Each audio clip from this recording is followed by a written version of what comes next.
Tonight I'll be your host, and my name's Jason, and I'm joined by the man, the myth, the legend.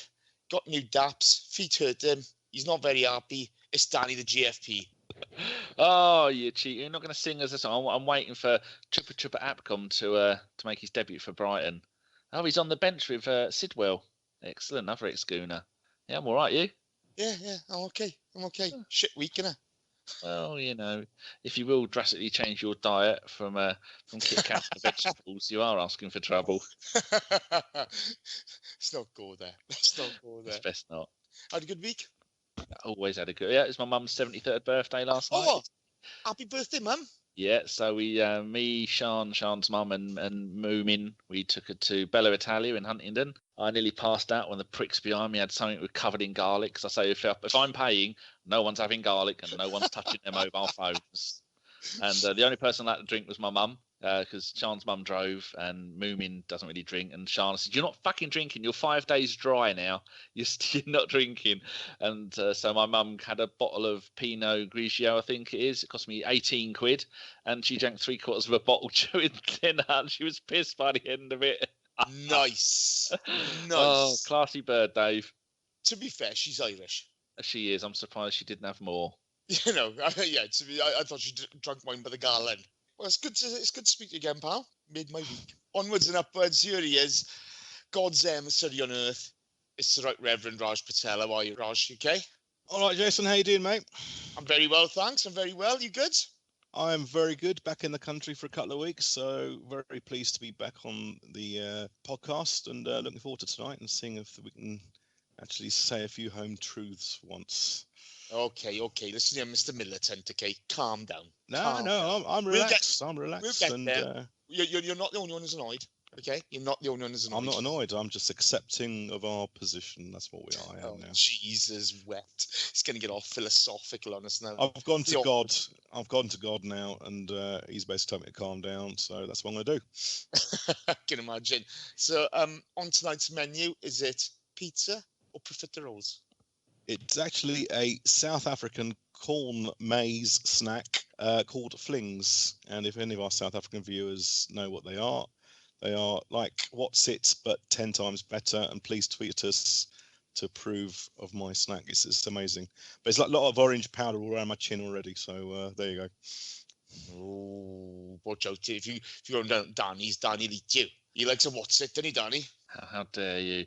I bet Tim and Invincible Blog Paul are both dribbling as they're listening. If they're listening, hello, South Africa. As much as I love Tim, I'm sure Tim dribbles anyway. I was laughing. I just muted myself. I was being professional, so I'm laughing and no one could hear me. He's a good boy, Tim. I like Tim. He is. Tim, shout out to you. There you go. Okay, next. It's ABW's very own Spider-Man himself. It's Simon Collings. How are you, Si? You all right, pal? Yeah, I'm very good, mate. How are you? Been one of those weeks, isn't it? Yeah, it started nicely with Southampton, and then Tuesday was a bit of a weird one. Weird. Fuck, if I had a petrol bomb, it would have gone off. Honestly. It's been a bizarre week, though, hasn't it, Jace? I mean, it was like unbelievable last Saturday, and it was like the top of the world, and then the slump was so intense for me that you kind of just got, I don't know. Anyway, there you go. You carry on. But it's like this week's been like going off a cliff, isn't it? It's like getting it's 2 stars of play, which is just completely bizarre. And I mean, we'll go into it, but you know, it's the only analogy very deflating as an Arsenal fan, I've got to say. Yeah, the only analogy I got is you pull that girl when you're in school or whatever. You pull that girl, bingo. You're up on cloud 9. You're flying around. 2 days later, she's dumped you and she's gone off with a guy you fucking hate. The only thing that got me through Tuesday night was reading Danny's private Twitter account, which was absolutely hilarious. The ranting he was doing was just it was absolutely. Do not follow the Bergkamp Wonderland podcast during a game. It's at Danny GFP that you need to follow. It's the best entertainment ever. You were just going mental. You were just going absolutely mental, and then throwing in stats as well to prove to prove that you were right. Yeah, but the thing, I do remember that. The thing with that is I watch it on, I stream my friend's BT account from my phone to my telly via Chromecast. So I put that one up, and then I hadn't realised that we'd actually scored by the time I put it up. So it made me look like I was having no clue what was going on. But I think the stream is about a minute and a half behind. We scored. Yes, so, that's right. Yeah, I do tend to poke the bear. I tend to look for the negatives with stats, not the positives. I would urge all our viewers to follow you during the match day. It's absolutely brilliant. We are going to probe some stats later. Don't worry. Do you want to do player watch or whatever? Loan watch? No, the only thing to mention about the loans is we now have 20 players on loan in 8 different countries. Some of the ones, Chupa Chupa Apgon's gone to Brighton. Christian Bielik has gone to the Polish sensation, has gone to Birmingham. Stefan Mavidi, the striker, has gone to Charlton in League One. Matt Macey, the goalie, has gone to Luton in League Two. Mark Bowler, left back, has gone to Notts County in League Two. Caelan Hines, which is one I missed. He's a young attacking midfielder. He's gone to Stevenage in League Two. Where are the other ones? Ismail Benakat has gone to Tours in the French second division. ZLM? Nah. Late than never. He's gone to the top of the league team VVV Venlo in Holland. So that's Division 2 there. Aaron Iyomya has gone to Volendam, another Dutch team. That's the Yonkers. I always get mixed up between our youth manager and the leader of the EU. One of them's called Yonkers, one's called Jonkers, I think. So I've both of them don't know what the fuck they're doing, so that doesn't really matter. So he's gone to Volendam. Have you lost your mind? No, I haven't. You shush your nonsense. And Tyrell Robinson, who has been covering at left back because we bought that young bloke, didn't we, from I can't remember. Was it Hensford we got him from? Yeah, we bought Hensford Town, that's it. So we got him in because we've been playing 19-year-old Tyrell Robinson, a left wing at left back, and he's not happy about it. So now we've got this other left back in. They've let him go. So Tyrell is gone. He is no more. And that's about it. Won't go into any more detail. Maybe next week I'll do a loan roundup of all 20 players. That's a podcast on its own. Do me a favour, okay? Yeah. Don't do it. just time it for me so I can skip past it. Yeah, maybe I'll put it at the end. That's what it needs to be, its own separate thing. You should do your own mini pod on that. Bloody hell. Jesus. Imagine if we were Chelsea with 38 on loan. Yeah, man, here we go. In any case, let's get this party started, is it? Mr. Collings. On Saturday, we had the FA Cup at Southampton. Talk to me about it, mate. Talk to me about it. Well, as we were saying before we really kicked off, it was about as perfect a day as it could have gone, because Danny Welbeck coming back in, who I know we've spoken about a bit, and I've written a blog about, looked just superb, didn't he? I mean, he was so sharp, and in that first 35 minutes, you'd forgotten that he'd been away, and that first goal, the lovely little chip, and then the second one where he brought down Ox's ball, finished it with his wrong foot, and then he set up the third for Walcott when he got down the line and cut it back. And at half time, I think we all, just the way we were playing, it was so direct, it was so fast, and there was pace in the team, which I think is when we look our best. And it reminds us of, of the good old days, just over a decade ago when the ball's being zipped about fast. And in the second half, Walcott obviously got his hat trick. But the way that Perez and Welbeck and Walcott all linked together, it just looked so nice. And it was different seeing, obviously, without Giroud and seeing Welbeck playing that main role. But no, yeah, it was a really good performance. So yeah, it really was. I mean, one of the things I felt was we played 3 in midfield. 10 wasn't so far up the park, and so we had plenty of possession midfield. It's worth saying it wasn't. It maybe wasn't Southampton's strongest team either, but it was a really nice performance. Nice to see Walcott coming back from injury, grabbing the hat trick. Did you enjoy that part? Si? I did. Me? You? Who? No, I just wondering. I'm coming to you in a second. Si? Yeah, I mean, for Theo, obviously, being out, we know what he's like when he gets those injuries, and it's so easy for him to get those soft tissue ones. But to see him back and getting a hat trick, and the way he took them as well, I think was that hunger. That is when he looks his best, and he's had it this season. That fire in his belly, and even for the main one was the one I liked, where Welbeck cut that back, and Walcott, he burst the gut to get in front of the fullback and knock it in. And he obviously rounded it off pretty sweetly, but it was just the way Walcott linked with Perez and Welbeck, and the three of them playing together looked looked so different to what we've seen with either Giroud or Alexis. They just seem to have a good understanding, and it's something I'd like to see more of. And whether we will, we'll have to wait and see. But they seem to all work very well together and seem to have a similar understanding. Yeah. Raj, coming to you on that, actually, so I'm spoken about pace there. Walcott, Welbeck, and Lucas. We had bags of pace in that team, and they had no answer for it. Did you enjoy seeing Welbeck back and us actually using Perez? Absolutely, it was thrilling to watch actually at some parts of the game. I mean, Welbeck has been out for so long. I think he's hardly played many games in the 2 years he's been with us. To see him come back, score a goal. Perez was fantastic. Walcott with a hat trick. It was just a great game to watch. It was fast. It was fluid. There was creativity. So much pace, and it was a thrill, to be an Arsenal fan and watch that kind of game. My only criticism, and it's only tiny criticism for this whole game, was why we brought Sanchez on. But then, he proved me wrong by laying on 2 goals for Theo. So overall, I'd say it was a kind of 8 or 9 out of 10 performance. I was very, very happy. I love the way we played that day. Yeah, it was lovely to watch, isn't it? Everybody's happy. Dan. Yes. Mr. Maitland-Niles. Conservative. Thank you.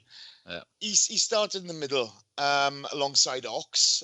Yes. Of course, Jeff played a little deeper, so we basically had 3 men in the midfield. How do you feel that worked? Because at one point he was defending on the edge row box and he didn't know where he was, poor bugger. But I felt as the game grew, he became more accomplished. He grew into the game, and I think it was a decent debut in that position for him. How did you see it? It was good because all 3 of the Ox, Maitland-Niles, and Rennie Adler. I mean, it's the first time in Arsenal history that our midfield 3 have all been double-barreled. So it's the equivalent of having 6 players in the middle, and sometimes it looked like we had 6 players in the middle.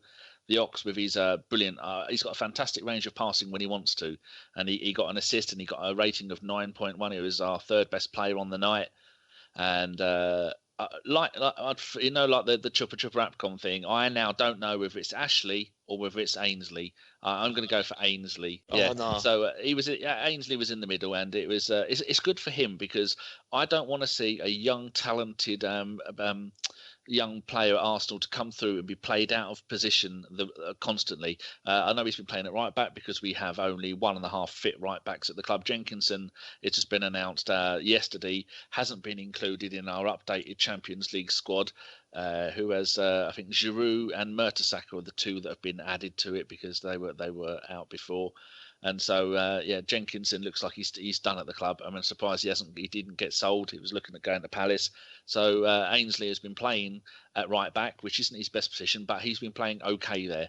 The Jeff hasn't been playing well in the games that he has been played, mainly the League Cup games, but he got an on-opta rating of 7.1, and I think he played okay on the left-hand side, and I think him and the Ox were occasionally swapping positions, but Ainsley looked quite good in the middle of the field, which is nice to see that we can play a game, we can play well without having an out-and-out defensive-minded central midfielder, which is what sometimes I think we don't have to go and always have a Xhaka playing in there, although Xhaka is a player who can go from and play anywhere on the pitch, but to not have to resort to playing with someone who is going to have 0 creativity, which is what Koch should have when he plays, because he doesn't need to have creativity, but we just showed there the whole game. We'll talk about that later. We'll come on to Coughlin later. Yeah, but I'm glad to see that Coughlin wasn't playing in this game because there was no need for him. We just went out there. We played nice attacking football. It's nice to see a slightly different formation with the conveyor belt formation up front of Walcott, Perez, and Welbeck. Between them, they got 5 goals, 2 assists, and a man of the match. So it's just fantastic. But it must be pointed out that Southampton they always beat us in the cup competitions, and they ruin us in the league quite often. And although they are on a slump at the moment, as soon as I saw that they didn't have Forster in goal, I knew that's it. We're going to win the game because I had them down as beating us 2-1. I saw their lineup and went, "Now we're going to beat them 4-0." or 3-0 or whatever I put it down for. It's much like us. They had a few young English players playing the game, which was good. But I think that the fact that we had Perez, who is our backup striker for all three of the front positions, Walcott coming back from a alleged injury, and Welbeck coming back from a long-term injury. That's why all those players. I mean, we had 6 England internationals playing that night, so no shame on Southampton. They played the players they needed to play, because the 2 days before they played Liverpool and got through to their first cup final since 2003, which is one of the most boring cup finals I've ever been to in my life. So yeah, it's a good game, good win, and it should build us full of confidence for the next game, Jay, shouldn't it? Fuck off, Danny. I don't know what happened. We'll have to talk about that any second now. Fuck off. Did anyone else not prefer Ospina in goal to Czech? I thought Yes. Ospina was really good. I thought as well. I think nothing to do. He had nothing. I know. He made a few good saves, but I feel like he's pushing Czech a bit, and it's certainly in the Champions League when he's played. They had 14 shots, Jace, to our 12. I don't think Czech's been that great this season. Simon, do you think Czech is now slightly on the wane in his career? It's kind of slightly now just going downhill a bit. I don't feel he's as good as he was certainly when we bought him, and I know obviously Chelsea were not happy about letting him go and stuff, but I do still think that there is an element Chelsea are letting a player go, then there's something there, and I wouldn't be surprised if we got another keeper. To be fair, though, I mean, I think Ospina's been good this season. I think it has a marked improvement on last season. But I think a lot. Szczesny's been good for Roma as well. I know we're not all big fans of him, but he has played well over there. Oh, apparently so. But I mean, the thing I think a lot of people miss with Czech is the saves that he does make. You know what I mean? There have been times where he has made mistakes. He doesn't seem to be the force he once was. But it's a difficult one, I mean, how would Ospina have been in the same situation? You just, it's very difficult to sort of contrast and compare, isn't it? The pace and the way we interchanged with a massively changed team, Raj, that sort of bodes well for the future. Do you get frustrated at times that we're not seeing more of the likes of Lucas on the pitch? I am actually. I just think that Arsene Wenger probably thinks that he's got a surefire bet with Olivier. And let's face it, Olivier's. I'm a fan of Olivier's. I know he can be a bit of a horse sometimes, like he was the other day, but he's done a good job for us over the years, and he's kind of done better than his ability in some ways, and scored the goals that we wanted, and probably more than what we'd expected of him. But at the same time, Perez has done everything possible to get a start now over the last few months. And I just think there's a fear that he can't be trusted, that the manager won't trust him to do what Olivier Giroud does. But I think at some point we might have to gamble on it, because he's being wasted at the moment. £17 million, a lot of money to play for a striker who comes in for a few minutes every now and again, and then the odd start in the cup. And delivers most of the time as well, to be fair to him. He does deliver. I like him. I just think it'd be interesting to see what would happen if we gave it, if we trusted him over Olivier Giroud. But the big question is whether the manager can trust him to do that. I'm quite surprised with Walcott's recent layoff that he didn't get more game time then. The thing that we seem to thrive on is pace, and no disrespect to Alex Iwobi, he's coming along quite nicely. He'll have his tough times, he'll have his good times, but he's not got the pace of Lucas, etc. I'd have thought, we'd have gone with him a bit more. But there you go. Signed, 5-0 away against Southampton, and they didn't put out the strongest team. Looking at this going forward, do you think we got a chance in the cup? Yeah, I think we've got a really good chance. I mean, the draw against Sutton, I know some people think it's obviously going to be interesting on that pitch. And the main thing that I find interesting for that, and maybe we'll nearer the time, or if Dom's on, or he'll be able to give an insight to that, even maybe on his Twitter feed, he can give some comments on it. But playing on that style of surface, certainly for knee injuries, is a real bad one. And I know in rugby with certain players at club level, clubs don't let them play on it, certain players, because they've got risk of playing injuries. So if someone like Welbeck, I'm thinking, has had injuries, Walcott knee injuries, I'd be surprised if someone like them played. But certainly more people like Lucas and Jeff and the Ox playing in a central role, I think we should really go there and beat Sutton. And I think it's arguably better playing on a pitch like that, where it is a 4G pitch, because it's not going to be cut up, it's not going to be muddy. If anything, I think Arsenal will be fine preparing it. They've got that same facility and pitch at the training ground, so they can train on something like that if they need to. So I don't think it'll be a big issue. And then if you get through Sutton, then you're only sort of 3 games away from the final. So a really good chance of the FA Cup. And we know Wenger absolutely loves the FA Cup. So, and I'm not saying it would save our season, but it's nice to be going into April, May when you're still trying to win a trophy. So I think the Cup is becoming more and more important, certainly after Tuesday night. Absolutely.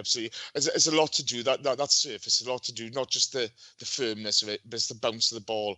It's it's kind of a natural when you dribble thing. as well, it's different, isn't it? When you it's not the same. So you get a zip on it. People overstretch quite a lot. Okay, right. That's enough for Southampton. Let's get on to the really shitty part of this week. Tuesday night we played Watford. Watford hadn't won a game in 7. An embarrassing defeat on the weekend in the FA Cup, at which I got gobby about Gomez and paid the price on this night. Danny, go on, dish the dirt. It's an absolute shit show, isn't it? I think we should rate a game with you'd be happy with a draw. Now, if that game would have been a draw, no one would have been happy. So as a loss, it's ridiculous. It's yet another terrible loss in a season where we've had so many of these, and they just keep happening. There is no reason why they keep happening other than the players not being up for it. Didn't Wenger come out and say, I wasn't sure it was one of you lot put it in the WhatsApp group that Wenger says the players weren't mentally ready for the game. Now, was that an actual thing? In his after-match interview, he said maybe we were not mentally prepared, etc. How could you not be mentally prepared? And before the game, he said how mentally prepared they were. So that's why I wasn't sure whether someone was messing around photoshopping a tweet or not. So he said both. Yeah, I think it was in maybe the program notes or flash interview or something. Okay, right. So the game started off, and I wasn't overly happy with the lineup. You go like after the Southampton game, you would think that Welbeck would be starting. You would think that that Theo would definitely be starting, that maybe, because we've seen this season that when we play the right formation, goals are flowing, and we've played the wrong formation yet again. It started off with that first goal, which was just, I was, when before we were starting this, I said, how is it? What was the free kick? Now, I watched the Match of the Day back. I've got it on pause now. I watched it 6 times, and only when one of you pointed out, apparently Gabriel fouled one of the Watford players. And I looked at it, no way did he. They both went at the same time, and the bloke pushed Gabriel backwards, and the bloke got the ball, and then he went to pass it off, and then the referee blew up and said, there you go, free kick. So they all lined up for the free kick. And the technical term for that, yes, that foul is Kevin Friend's a cunt. Oh, that's it. Been friend zoned. And then Yunus Kabul, because we were playing against a Middlesex reserve, rejects 11, and so Yunus Kabul took the free kick, and then I think it was Koch moved out the way, jumped out the way, and then Ramsey was just stood there, and Ramsey didn't even know what was going on, and it kind of caught Ramsey on his right hip, and it went in past down in the bottom corner. Yet again, check unseen for the corner, but again, if he's got people standing in front of him, and it took almost 2 deflections, there's not much you can do about that. It's really annoying, but it wasn't a free kick in the first place. And then it was comical the next bit. Gabriel, as we all know, had the ball for a throw-in a hurry, threw the ball straight past the Watford player, straight past Ramsey, and into the path of one of the Watford players. He ran down, and if you imagine the game in slow motion, you can see the player. I think it was Troy. Who scored the goal? It wasn't Troy Deeney. It was the number 20. Yeah, Troy Deeney scored. It was it was 29. Capoue, number 29. Capoue was running down, and you'd think, Gabriel, you fucked up there, son. You've made an error. Run back as quick as you can. Gabriel doesn't. He's taken a bijou strollette, as Billy Connolly would say, back towards the box, and so Capoue's got the ball, and he passes it through to Deeney, and I'm thinking, why the fuck isn't Gabriel running back to the right back position? Because Capoue takes it, and he has a bit of a shot, and he goes to the left of who's playing at that base. So he goes to the left of Mustafi, which is where Gabriel should be coming in to try and cover for him, and then he has the shot, and then it bounced off of one of our players, and then Deeney comes in and puts it in with 3 players standing around him, and you're thinking, well, why the hell isn't Gabriel got back? Why the hell isn't the players? And I think at one point, Coquelin is standing there and the bloke just stutters with the ball. And then Coquelin goes, oh, I'm not going to do anything. And then he carries on running with the ball. And then Coquelin's standing there going, oh, fuck. Well, no, your job there is one thing, is to make tackles. You haven't made the tackle. You've let the bloke almost sell you a fake. He sold him a fake dummy. Our best DM. Yeah, that's it. Well, our only bloody DM. And looking back at it, and I just rewound it and looked at it, which is why I wasn't sure what I was saying. He moves out. He just doesn't do anything. No, if the player was running towards goal and he's coming up to the edge of the penalty area, I mean, he's probably about 5 or 6 yards out. Take the fucker out. Take the yellow card, but he doesn't. He just lets him stroll past him. And Coquelin for me this season has been an absolute shit show. Partly he's playing in the wrong position, and partly he does stupid fucking things like that. Gabriel was ruined us for the first 2 goals. I mean, it wasn't his fault that he went up and fouled the player because he didn't foul him. But for that throw in, absolutely fucking diabolical. And then we think, okay, well, this has happened before this season. We've gone 2-0 down. We've come back to get, was it a 3-3 against Bournemouth or someone like that? I've seen so many games in my life. I can't remember 3-3. one week from another. And so then Monreal, if you look at how many times in this game, Monreal was in our penalty, in the opposition's penalty area trying to do stuff. No, fuck off, Monreal. You're a left back. Stay the fuck in your own half of the pitch. You've scored 2 goals in, I think, 160 games. Stop it. You're not going to score a goal. You're about as likely to score as Coquelin is about to score. So he's got the ball, and then he's cutting in from, I think he does a 1-2 with Giroud, and he cuts in the penalty area, and he does. I mean, we've all seen them given, haven't we? But as again, friend-zoned, no penalty. In fact, he gets a yellow card, which makes it even worse. And then you're seeing more stuff going on, and more fouls, and more kicks, and more of those fuckers like Prodl brings down Sanchez. Definitely a fucking penalty. So then as the bloke clears it, the ball goes out for a throw-in. We quickly take the throw-in. Sanchez is obviously on a fucking moment because he's full passion, and he gets the ball, lifts the ball over into the far post, and Iwobi's there to kind of ninja kick it into the goal. Now we're going to do this. We're going to probably beat these 3-2 because they're just a load of Spurs rejects. And then we just go and spend the rest of the game doing absolute dog shit. It was a miracle that Wenger took off Giroud at half-time. And then when you're bringing on Perez for the Cock, you're thinking, well, these things are good. I mean, I'm not going to talk about the Ramsey going off injured because Dom predicted that ages ago. The bloke can't play.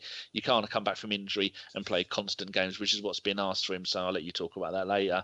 But you think, oh, good, yeah, he's seen the error of the ways. He's seen that Giroud is getting fuck all. Bring on Walcott, going to kill him with pace, get a few goals. And bringing on Perez, you're thinking, oh, well, it's the usual 65th, 68th minute, anywhere between there. Perez is going to come on. Oh, he's got a few goals in him. We're going to do this. And no, they just spend the rest of the game kicking and fouling and getting away with it. And then it's over.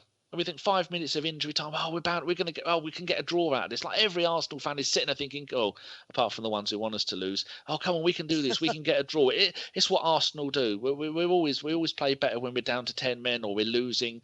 No, we didn't. We just kept on trying, kept on doing nothing. I just want to have a look at we had 20 shots on goal. We had 73% possession. That's an 84% pass success rate. And I'm just looking at the number of shots. 1 hit the woodwork. On target, they had 6, we had 5. Top shots off target, we had 8, they had 2. And shots blocked, we had 7 blocked by Gomez. I mean, I'm thinking back to, because I've watched this about 3 times today, the Watford game, and how many, I mean, at one point, Theo Walcott got the ball. You think, yes, he's got it, kicks it right at Gomez. I mean, Gomez, you could have put a hat on a broomstick, like they were saying on the Guardian podcast, for Celtic, they could just play a broomstick in goal and put a kit on it.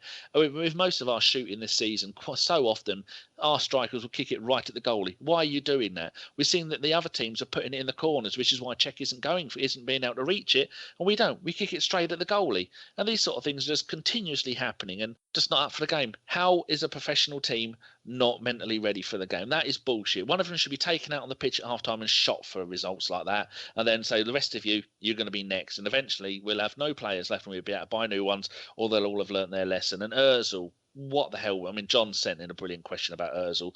What was Ozil doing? Yeah, what was Ozil doing? It's just an entire shit show. Again, so many times this season. If we had to make a list of all the games this season that have been absolute fucking diabolical bullshit coming off the bat. I mean, Watford, like you said, Watford haven't won a game in 7. Everton had a shit run, then they beat us. Southampton, they had a shit run over Christmas, then they beat us. How does this keep happening? Everyone's got our number. I don't know. Fucking, I need to edit that and remove all the bits that are fucked up. Piece of advice. Breathe. Breathe. It's not helpful when I'm rewinding and watching the game as I'm trying to describe it and going, oh, wrong part of the game. Never mind. Raj, I am going to bring up Kevin Friend's performance. What did you make of it? Because it seemed to me, the Nacho Monreal incident, it's all well and good. Jonathan Pierce, I watched the highlights again. Jonathan Pierce would call it disgraceful or shameful or whatever. That he's gone, and he has gone down easily, make no bones about it. But if it was the other way around, he'd have given a penalty straight away if it was a Watford player doing that. Every single decision. And I'm not blaming just the referee. Our performance was fucking dire. Yeah, I mean, I don't think we should be blaming the referee for that performance.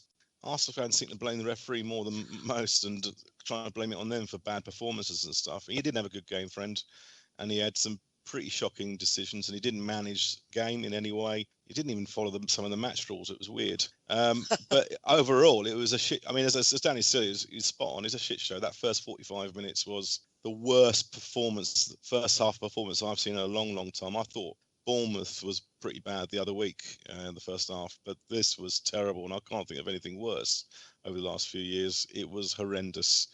And it wasn't acceptable for a Premier League. This is the Premier League. This is our prime competition that we're trying to win.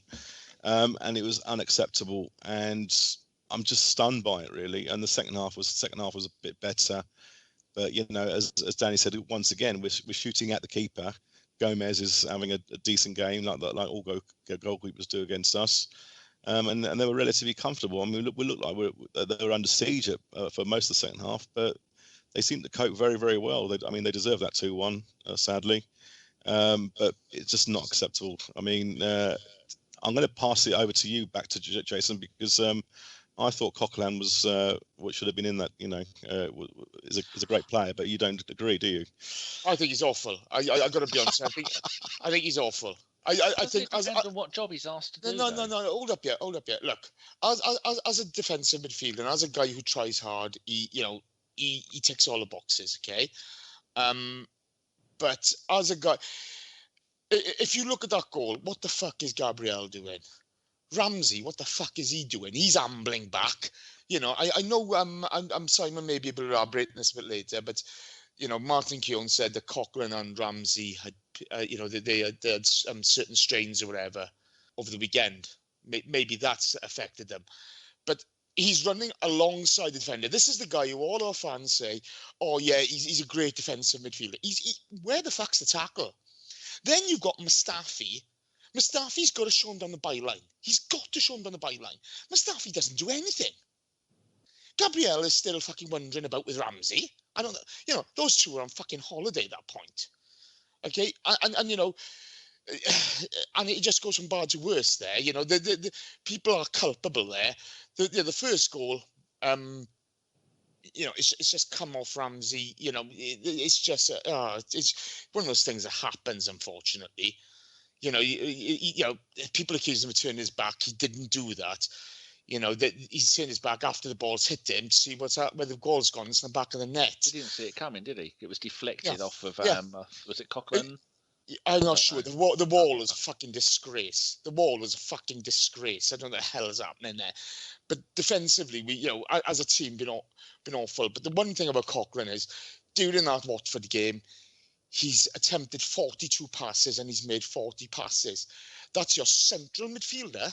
And I know we're stuck at the moment because of injuries, etc. And by God, like I said in the group yesterday, I hope he turns into Pele by Saturday. But he's simply not a good enough footballer. Okay? You look at Man United at the moment, they're still playing Carrick. They've sold on Morgan Schneiderlin because Carrick's playing so well. They're not using him. Mourinho doesn't fancy him. Schneiderlin's stats shit all over Coquelin's. Okay? He is not good enough to win a title. You are never going to win a fucking title with Francis Coquelin in midfield. And all this bullshit of, he's as good as Kante. No, he's fucking not. He's not. Okay? Kante gives you twice as much effort. Okay? He's always on the ball. Coquelin doesn't get on the ball enough. He's not as good a footballer. Can you imagine seeing Francis Coquelin, all of I'll ask you all of it, would he make the Chelsea side?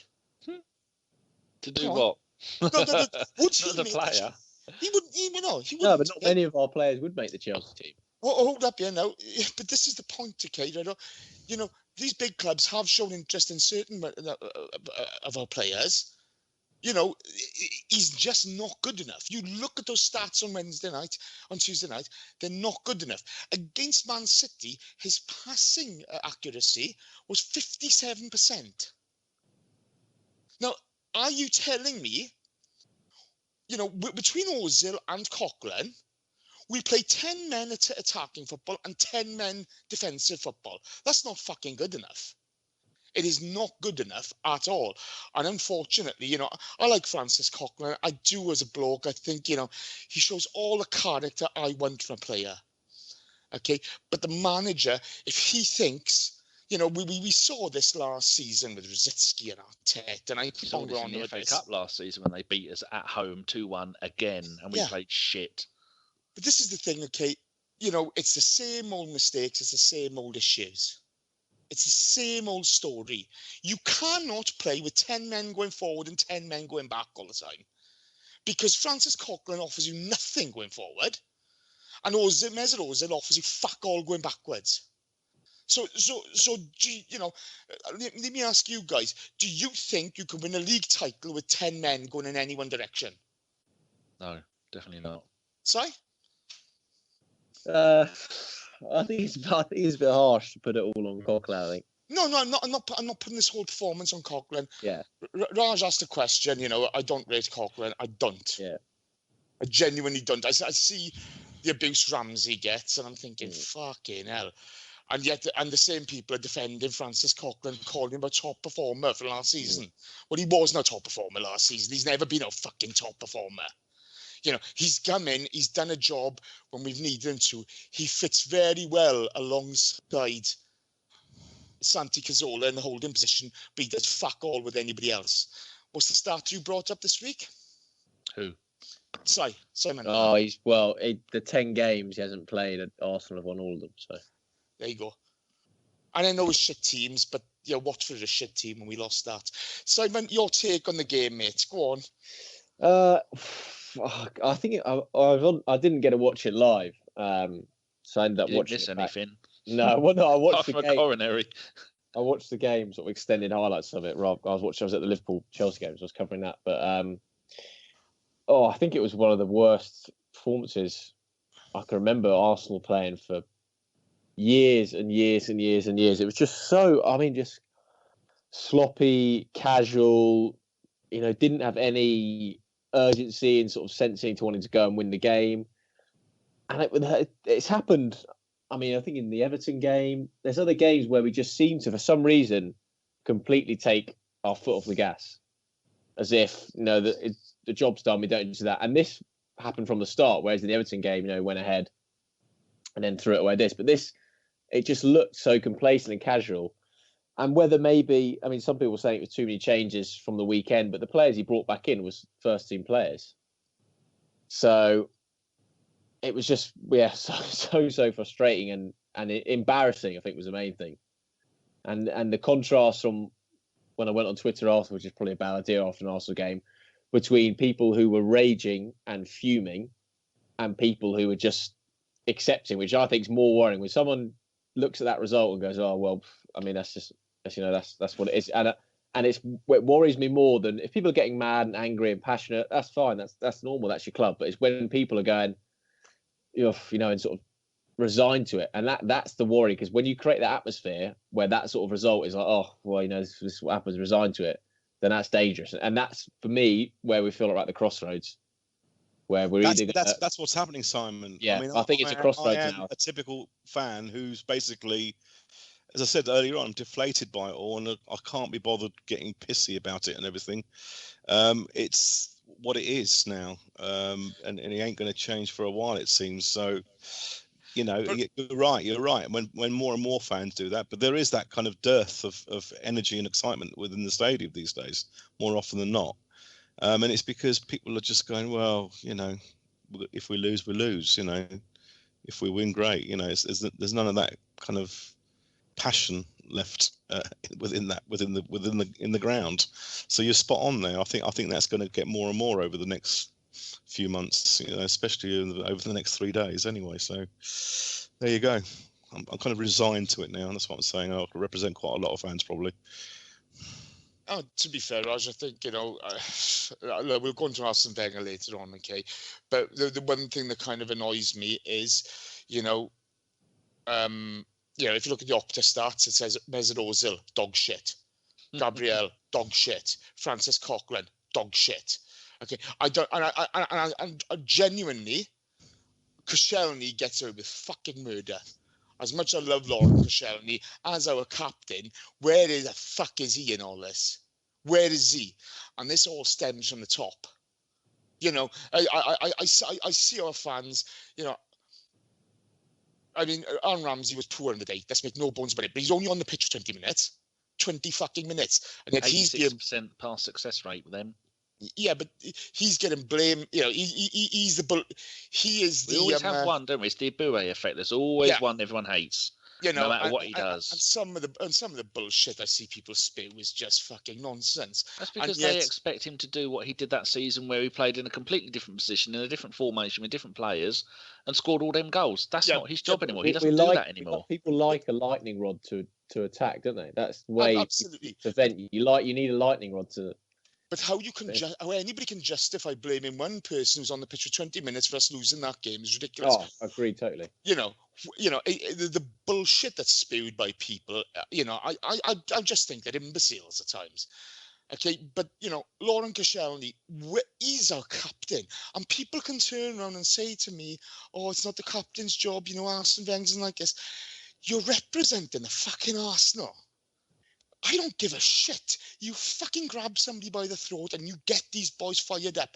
How we can be unprepared for fucking Watford is beyond me. At home, yeah. And he was our fourth worst player on the night, according to Opta. And so these things, give us the whole team lacks leaders. I think the whole team lacks leaders. It does, absolutely. But we've known this for a long time.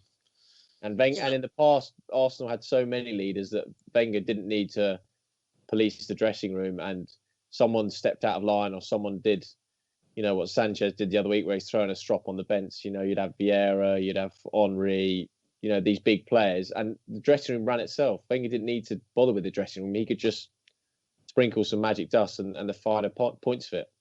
Yeah. And now it's a young group of players who need leading. But this is the bit which I'm right. I want your guys' opinions on this. You've got so many camps at the moment, okay? You've got some who are defending Wenger and they're saying, "Oh yeah, but look at Pep, look at Klopp." Now, see, for me, that argument is just dog shit. Okay, I don't care about Pep. I don't care about Klopp. I care about Arsenal Football Club, and I care about the way how we do things. So comparing them to other managers, it's about our performances and it's about us developing as a club and as a team. And we're not doing that. It's the same old story. It was Swansea last season. It's we always do Southampton normally in the league. Everton away. Southampton in the cup. Drawing 3-3 with Bournemouth. Yeah, it's the same. Throwing old leads story. Away. And this is the frustration where we know Santi Cazzola's basically gone for this season. Maybe forever. And yet, he's of an age. Are we going to have another Arteta situation? Look at Pirlo. Pirlo could play in that position until he's 38. Santi's shown you don't need pace to be able to play in that position. He's two-footed and he's got a great vision. League is very different to the Premier League. If you look at it, I know that. You've got more time. So, and you're protected more. Yeah, but bear with me, Simon, you cover Premier League football as a professional, okay? Every single Premier League team has got big, quick, athletic midfielders. Am I wrong? I think you need an element of that in it. I think it's becoming. Yeah, but every other team has got big, quick, athletic midfielders. Am I right or wrong? Yeah, I'd say for the top 6 teams, I think we've got physically and athletic-wise, I think our midfielders, if you look at Kante and Matic, both big, strong, powerful, certainly Tottenham, as much as people won't like to hear it, but Wanyama, Dembele, strong, powerful, Man United, Pogba, Herrera, Liverpool the same with Henderson and players. I think in that area, we're probably slightly behind. And if you don't have someone like Cazorla who can accommodate for that loss because you have the ball more of the game like that, then it's okay. But if you don't have a player like that, then you need a bit more physicality in there, I think.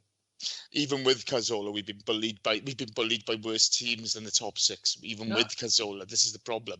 Something I wondered, why, when we know Gabriel is only going to defend down the right-hand side or be a liability, I mean, he's been good at right back. As soon as it's 2-0, why didn't he bring Bellerin on? Because Bellerin down that right-hand side, well, they'd have had double attacking with him and Walcott, would have turned them all inside out.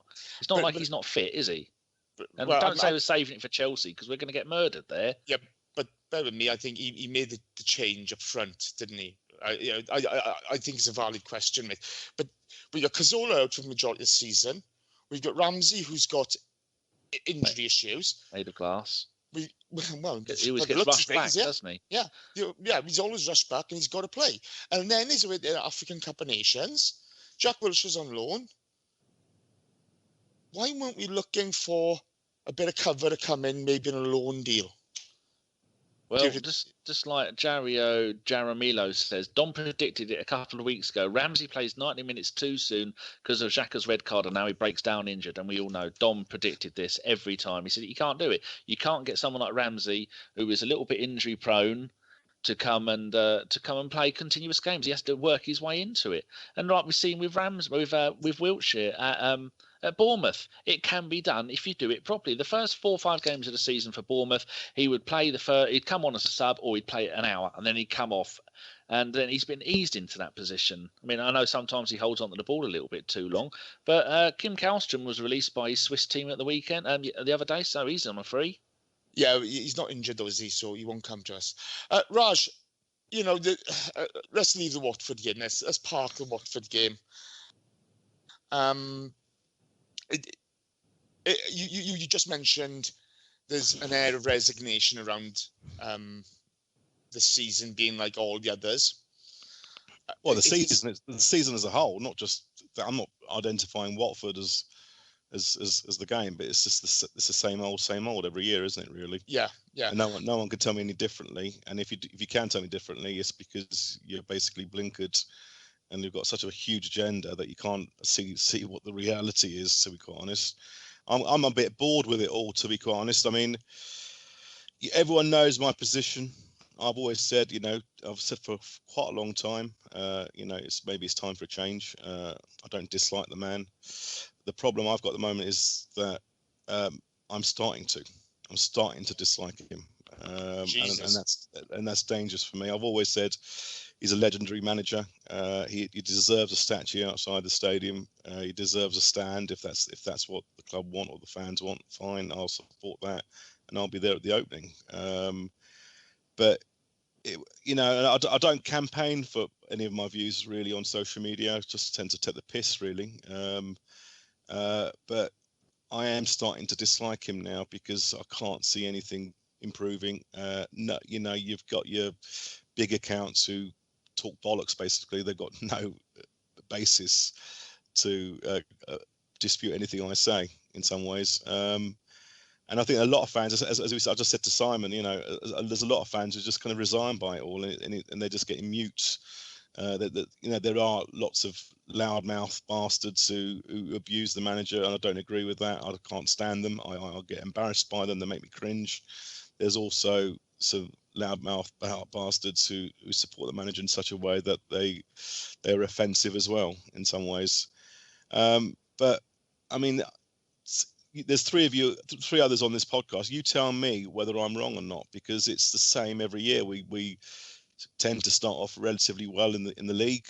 We challenge for that top spot for 2 or 3 months, then we fall away, and then we end up, with a resurgent run to get back into the top 4. This year could be a lot different because I've said a couple of times now that our run-in is a lot harder this year than it has been over the last 3 or 4 seasons. So it could well be a struggle. You could see all the clubs all around us, 46, 47 points. I know Man United didn't get the win they wanted yesterday, but they're only 2 or 3 points behind. They're 5 points behind us. Yeah, you could see a lot of changes going on over the next few weeks with everyone playing each other. And we've got Chelsea on Saturday, and Tottenham have got Hull or something at home. So, but when do you think things will change us? I mean, the Twitter at this very, very second is rife with speculation that Arsene Wenger may not sign his 2-year deal because of abuse from fans. I think that's a bit ridiculous. I don't know whether he has been getting abused. There certainly hasn't been any banners like there have been last season. Maybe he's been getting abuse from where he's sitting or something. I've got no idea. But, you know, the fans are divided, but the fans are divided about, you know, not caring anymore and caring. You know, there is a lot of resignation on Twitter. Now, don't get me wrong, you know, Black Scarf Movement last year found out to their cost that Twitter is a tiny microcosm of Arsenal fans. We all thought that, you know, you could do a protest and everyone would turn up, but we found out, and every fan found out from either side of the fence, that Twitter is a tiny percentage of Arsenal fans. So I've got no idea who's for and against. There could still be a very, very big majority supporting the manager. It might be the other way around. So you can only speculate. But for me personally, I'm just kind of resigned that while he's still around, he could be around for another 2 more years, nothing's going to change. I personally think that this squad is good enough to win the Premier League, but not under this manager. It's our best squad in years, and I suppose we can have a little bit of bright light on this. The Stan Kroenke owns the LA Rams, just moved to LA, and he actually sacked their manager, got rid of their manager, and so he is capable of doing it. Why do you sack him, Danny? Because they were shit. Because they failed. I mean, it was they were really season. bad. They were 3-4 wins all season. They didn't wait. No, usually because it's a 16-game season in NFL as a standard season. You usually wait to the end of the season. He was doing so bad in the new stadium with the new franchise move. They got rid of him partway through the season. But like you're saying, Raj, we've got to the point now where we know we're not going to win the Premier League. We know we're not going to win the Champions League. We might win the FA Cup if Sutton have a bad day and we don't get all of our players injured. And we know we're not going to beat Chelsea. We are not going to go there and stand any chance, because we could go there, pack the defence, pack the midfield, park the bus, and we could get a point. But you know he won't do that. He'll just go, no, new game, everyone's playing the same way they are. And when you get to that point, I mean, I know Jason's had me and Jason have seen the light, haven't we, Jason? In the last week, we've gone, that's it, it's bullshit, it's falling apart. And like you just said, Raj, we have our best squad in a decade. Now, we've had better players, like RVP, a fantastic goal scorer. Yeah. But as an actual squad, we are weak nowhere. We have got fantastic players and cover in every single position. I mean, we even with our midfield being decimated, we can still put out an England international in the middle of the park, and then we've got another one who's playing in the African Cup of Nations final. Otherwise, he'd be back. I mean, he's had a knock and missed the quarterfinal and the semi-final. So hopefully he'll be back and he'll win it.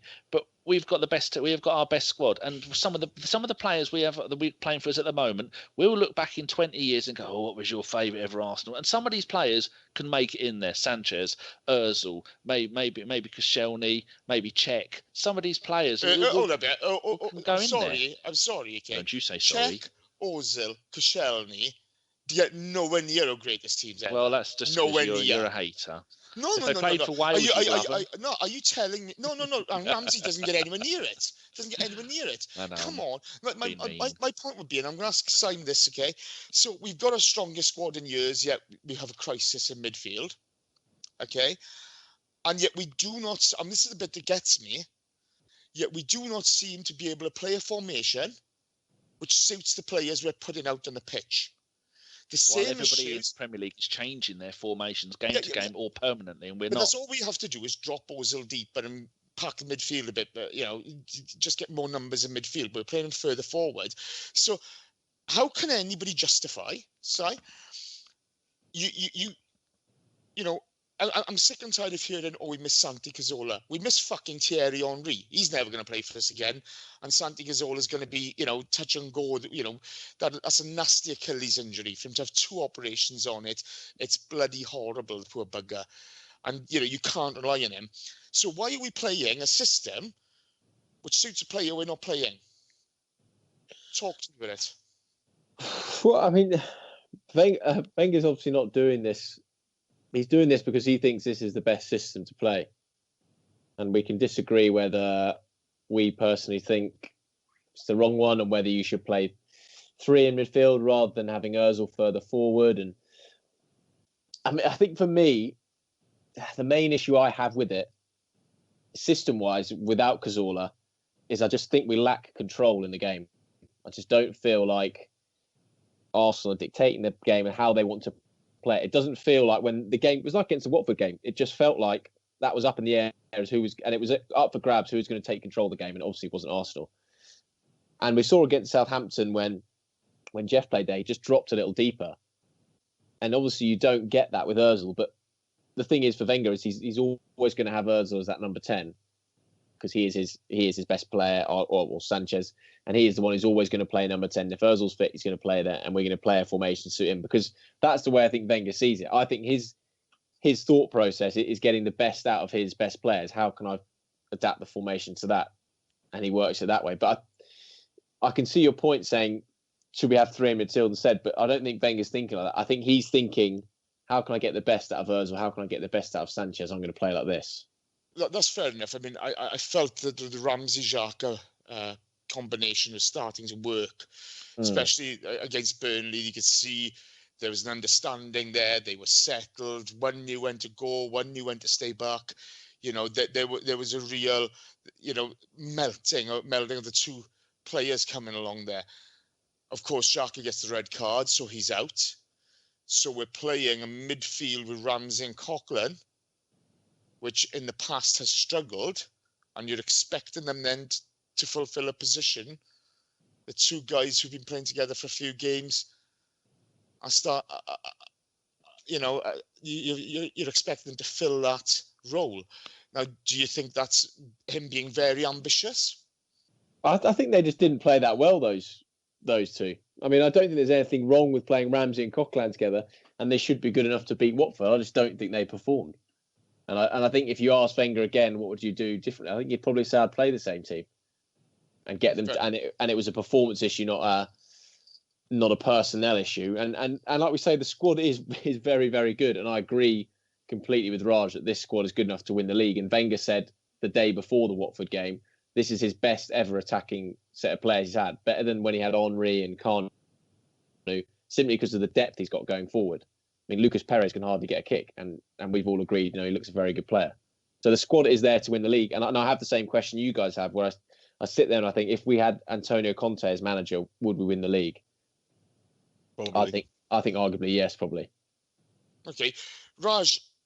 Before I go to Danny on this, we've seen this situation time and time again where we shoot ourselves in the foot.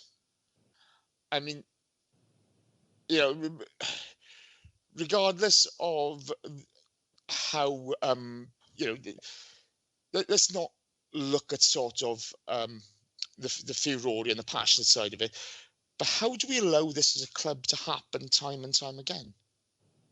Keep renewing the black managers' contracts. I mean, it's as simple as that. I mean, everything's moved on over the last. If you start from the stadium, and you've got a new stadium, you've been built. Credit to the manager, I have to say, because he's built that squad and it's got this amazing squad now. Everything's moved forward, sponsorship, marketing, everything about the club. But the one constant has been Arsene Wenger, sadly, and he's probably the stumbling block for us to go on and win a major trophy. Yes, it's great to win the FA Cup. I love the FA Cup. I hope we win it this year, and I'll be screaming and shouting if we get to the final and stuff. But sometimes people get accused of being privileged and saying, well, all you do is expect trophies. I've said it a million times on this podcast. I do not expect trophies. I don't wake up in the beginning of August expecting trophies. All I have, my minimum expectation, which should be the same minimum expectation for any Arsenal fan, is that we compete for the Premier League. Now, I've had an argument on Twitter about this, and apparently there's different definitions of competing. My definition, which I think is pretty sane in some ways, is that we are in the mix with 3 to 5 games to go. And if we fall away because the other team's a lot better, then fair enough, I'll accept it and I'll be happy that we gave it a go. But it has been over a decade since we've actually competed for the Premier League. Some people say that if we're competing in January, they're happy. Well, that's pathetic. That's not acceptable. It doesn't matter whether you're top in January. We were top in January 2-3 years ago and we fell away and still fell short by 10-15 points. We're 9 points short now. Our season, there's nothing that's going to happen now. We're not going to go on this huge run. You can wish all you like with your heart, but your brain has to take over. And I think, do any of you guys disagree that our minimum expectation is that we should compete for the Premier League? And I really do mean those last 4 or 5 games, that we are still in the mix. We've still got a sniff of winning the trophy. That's surely a minimum expectation. What do you think, Simon? I agree. I'm the same as you, Raj, and I sometimes get a stick for it because obviously there's so finite number of teams that actually win trophies all the time. And for me personally, exactly. I just want to see the team play well, and it's I want to watch them on a Saturday or a Sunday and enjoy the style of football. So the style of football is huge for me. But in the same regard, I'm not saying we need to win the Premier League every season, but you need to be challenging. Yes, and exactly. Too often it collapses with sort of 10 games to go. And I mean, with 5 games to go, 4 games to go to be in there. Like you think even Ferguson, and obviously Ferguson and United was sensationally successful, but even in the years when they weren't winning the title, they were never finishing 4th or 3rd when they're miles out of it. They were at least in the running. And I think that's what we're lacking is that small margin where we're in the running. And I was at an event last night. I posted a pic in our WhatsApp group with Pires, and he made the perfect point where he said, I mean, some people say the title's already gone now, but if we lose, he said, if Arsenal lose to Chelsea on Saturday, that's it. The title's gone. And that'll be the title gone on, the 4th of February. Yeah, exactly. Dan, your take on this, because I know, you said you've seen the light and what have you, but, do you think that we've not competed seriously for the title in the last 10 years?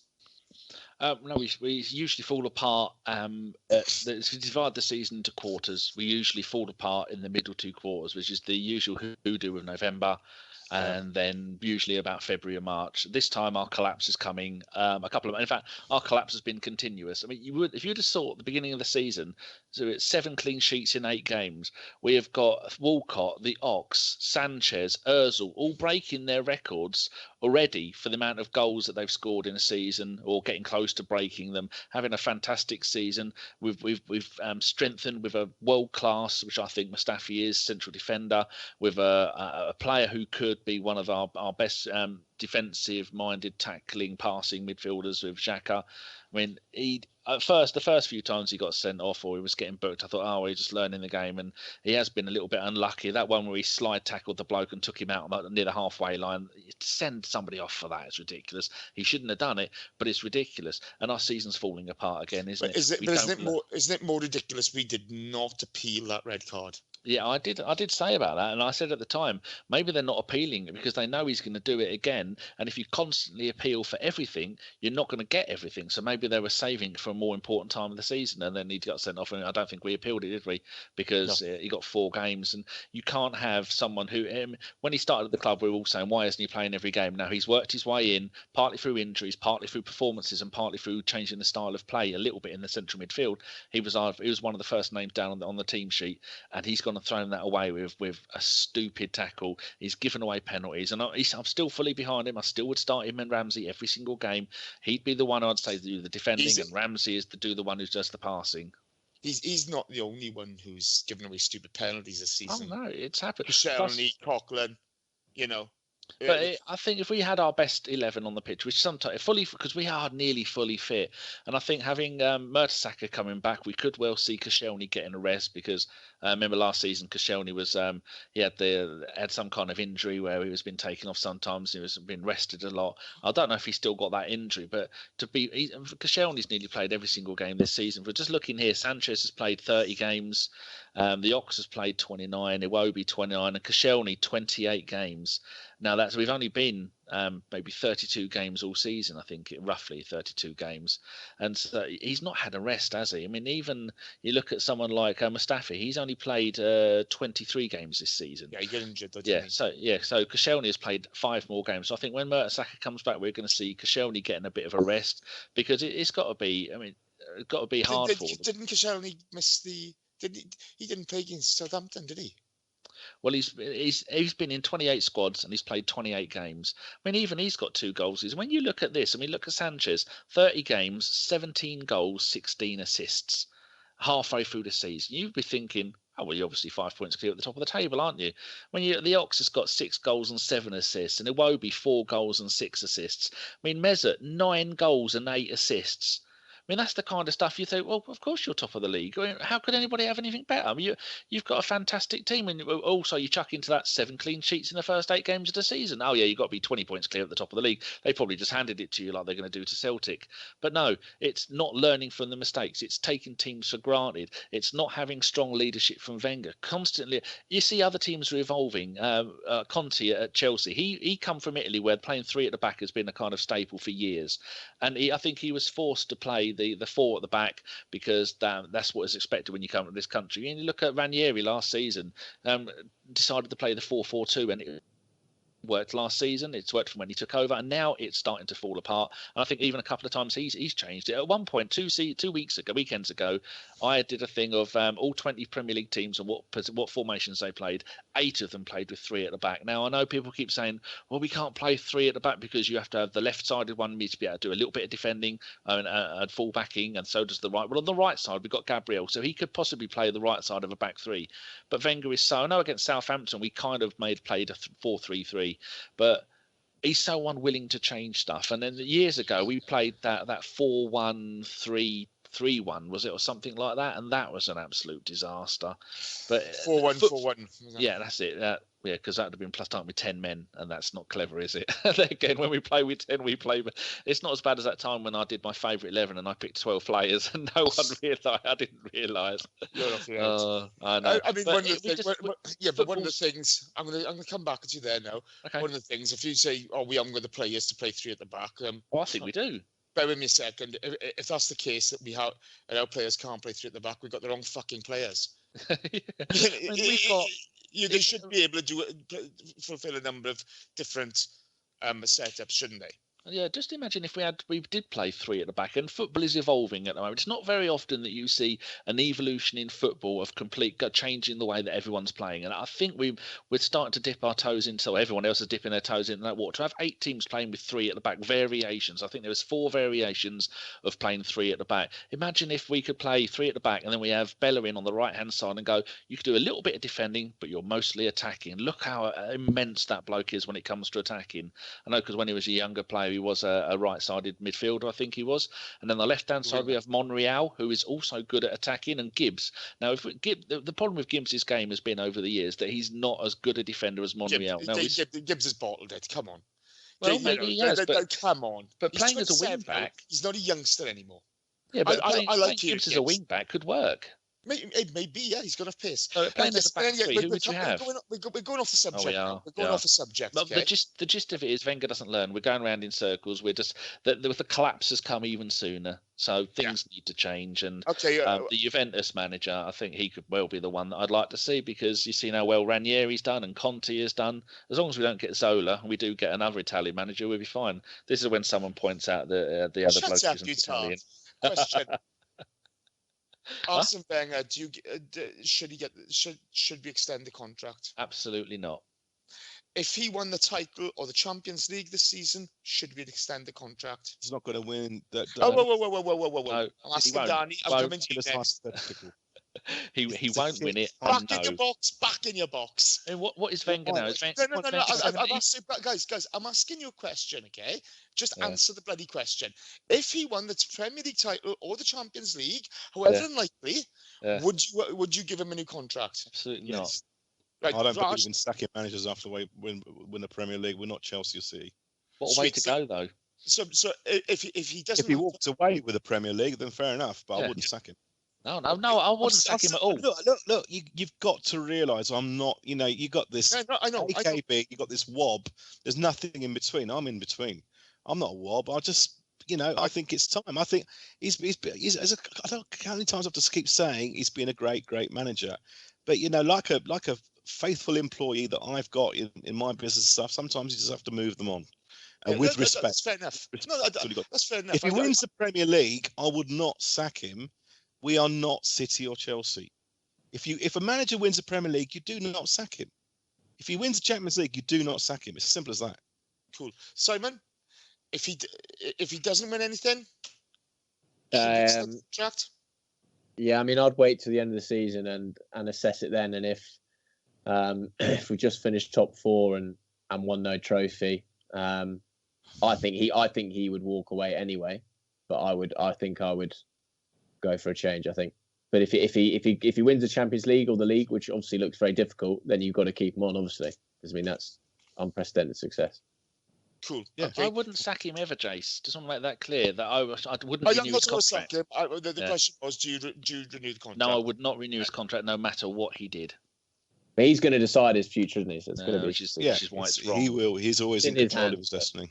And the only worry is that when 2014, when we were in the same situation and we won the FA Cup, I mean, he waited until I think it was the 31st of May, so he had a month left in his contract before he signed.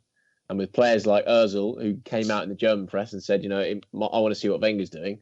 And it'll be the same for summer signings, because if we're looking at summer signings, which you want to get started now, you can see Man United have got an agreement with Griezmann already in place. It's unreal. 100 million euros. Unbelievable. But players are going to say, well, I don't know if I want to come to you, because is Wenger going to be there? And if Wenger doesn't know, they're going to say, well, I'm not going to agree anything until we know who's the manager.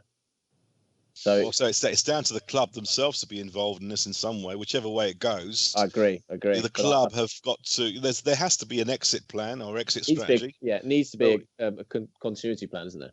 Yeah, it's got. I mean, they've got to. They've probably got to put a little bit of pressure on him, saying, "Look, what are you going to do? You need to tell us, because we've got to make plans." I mean, if you were the major, I mean, think of the amount of money Arsenal's worth, the amount of money in the company. If you were a major CEO of a big company and you were leaving, it would almost be done a year in advance, even if only the top 3 or 4 people knew, which could be happening. They would at least know, so they can get ready. You wouldn't hand in a month's notice, sort of thing. It'd be done a year in advance, and you'd slowly do it. So maybe Gazidis and other people know what's going on, but you'd hope so, because if not, it would be gross. And he drops a bombshell. Yeah, and I don't think Wenger would do that. Because I don't think Arsene Wenger would give a month or 2 months or even 3 months notice. I think there is an exit strategy, which is why I personally think he may well sign another 2-year deal, which I think would be disastrous for us on the pitch. But I can't see how it would go unnoticed that he was leaving. I've got to be honest with you, disastrous. I mean, the one thing I look for in any sporting teams, is development, is growth, is not just challenging, but are we cutting out the mistakes we made last week, last month, last year? Well, and that's Raj, the problem. We're not. Okay, we've been doing podcasts since 2012, haven't we?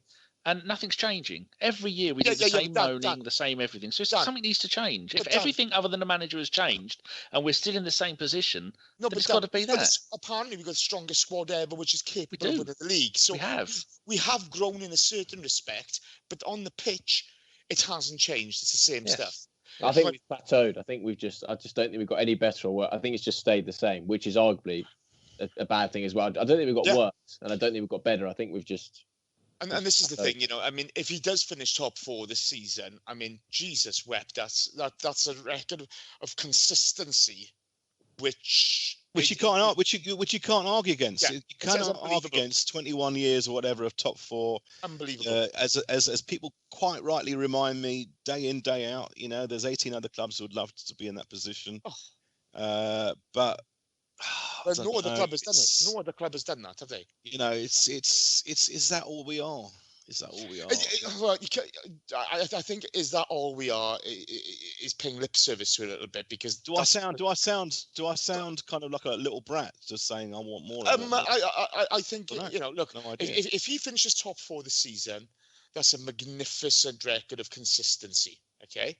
We will finish top 4, because I think if we think that the squad is good enough to win the Premier League, you'd think any manager should be able to get this squad in the top 4 every year. There's a lot of money being spent in those 6 clubs, mate. There's. I tell you what, I'm not sure if we are or not. But it's a little bit like going around Marco Pierre White's for dinner and getting mashed potato on toast. He's capable of doing much more, and he's got an entire kitchen full of delightful things, and going, oh great, thanks. That's fair enough. That's actually a very good analogy. That's superb, to be fair. It's very good, that. I will not say another word for the rest of my life. I'm ending it on a high.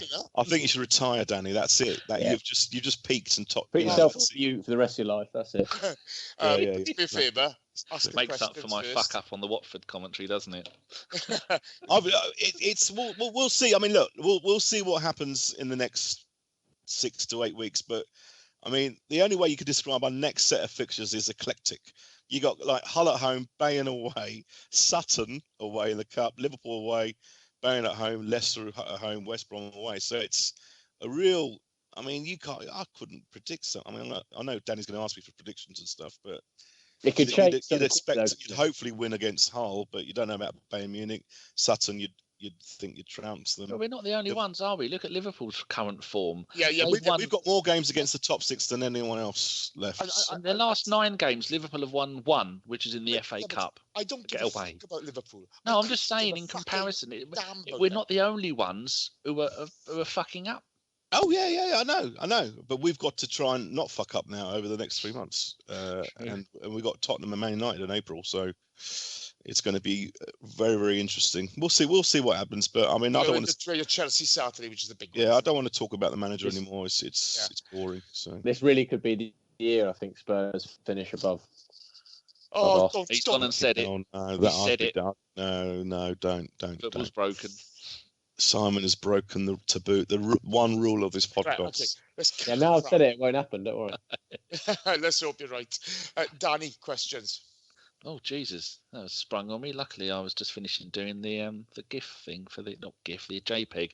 Right, this question came in last week, and it's more of a statement, but we ran out of time, so I want to read it out because it's really good. From Mr. Arsenal 93, he says, in 2001, and it's apt for this week. In 2001, when referees turned pro, they provided this statement: the FA, working alongside the Premier League and Football League, will overhaul the management, training, and development of all match officials.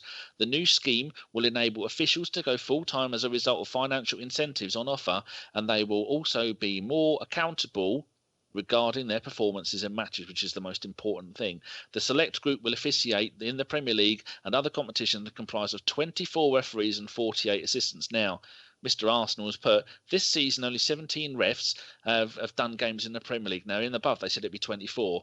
So that is already 7 referees short of what we were told. This is from last week, so I don't know if it's changed. And then he says, because those 17 referees have had more than one only doing a handful of matches, if we look up to week 13, we had 7 refs who did more than 10 matches. Remember, they said there's going to be 24. We've had 5 referees who did 7 to 8 matches, as we could say that there is more or less part-time refereeing, and then we had 5 referees who have only done 2 to 3 matches. So he says, so if we really wanted to be strict and only had 7 full-time referees trusted enough to do all matches in the Premier League, remember we should have 24 full-time. My question is, 1, who the fuck holds these groups accountable and scrutinises them? The media and TV just brushes it under the carpet, which they do. And part 2, if you had a football to kick, which referee would you kick it in the face of, and which one in the bollocks? So, Simon, as you seem to write about this all the time, who holds the referees accountable? Because it is an absolute shit show. I think it is the PGMOL who organise the refereeing, which is professional game. Yeah. I think they're the ones who organise the refereeing, and they obviously coordinate with the FA, obviously over the guidelines of the rules that are organised. But I think they're the organisation who distribute the referees, and I think there is certainly a younger. They're talking about a younger generation of referees is a major issue, and the age of referees being older, Premier League referees being older. I remember. I can't remember the one that Fergie always used to have a constant go at for his fitness, whichever one it was. Was it Durkin? Might have been him. Fergie used to slam a couple of them for being fat and overweight and unfit, and they are fitter now, but I think they are trying to get younger, fitter referees. And with this question about whether it's held accountable, or I don't actually think if you went and looked around Europe that the standard of refereeing in the Premier League is much worse than it is in Europe. In fact, it's probably better than most clubs in Europe. And there's a reason why Mark Clattenburg refs a lot of finals and a lot of big European games. Whether you can argue we need more referees, I think they'd obviously love to have more referees, but it's an issue of cost. I think being a match official in a different sport. I went to a conference actually three or 4 weeks ago, and they're talking about cricket, rugby, and football, and it's a fact that there are no referees coming through at the bottom end, the grassroots end. And since there's a lack of match officials coming through at the top end, it's going to start reflecting on that. So you are going to see referees do more games, but also the poorer referees are going to stay up in that top tier.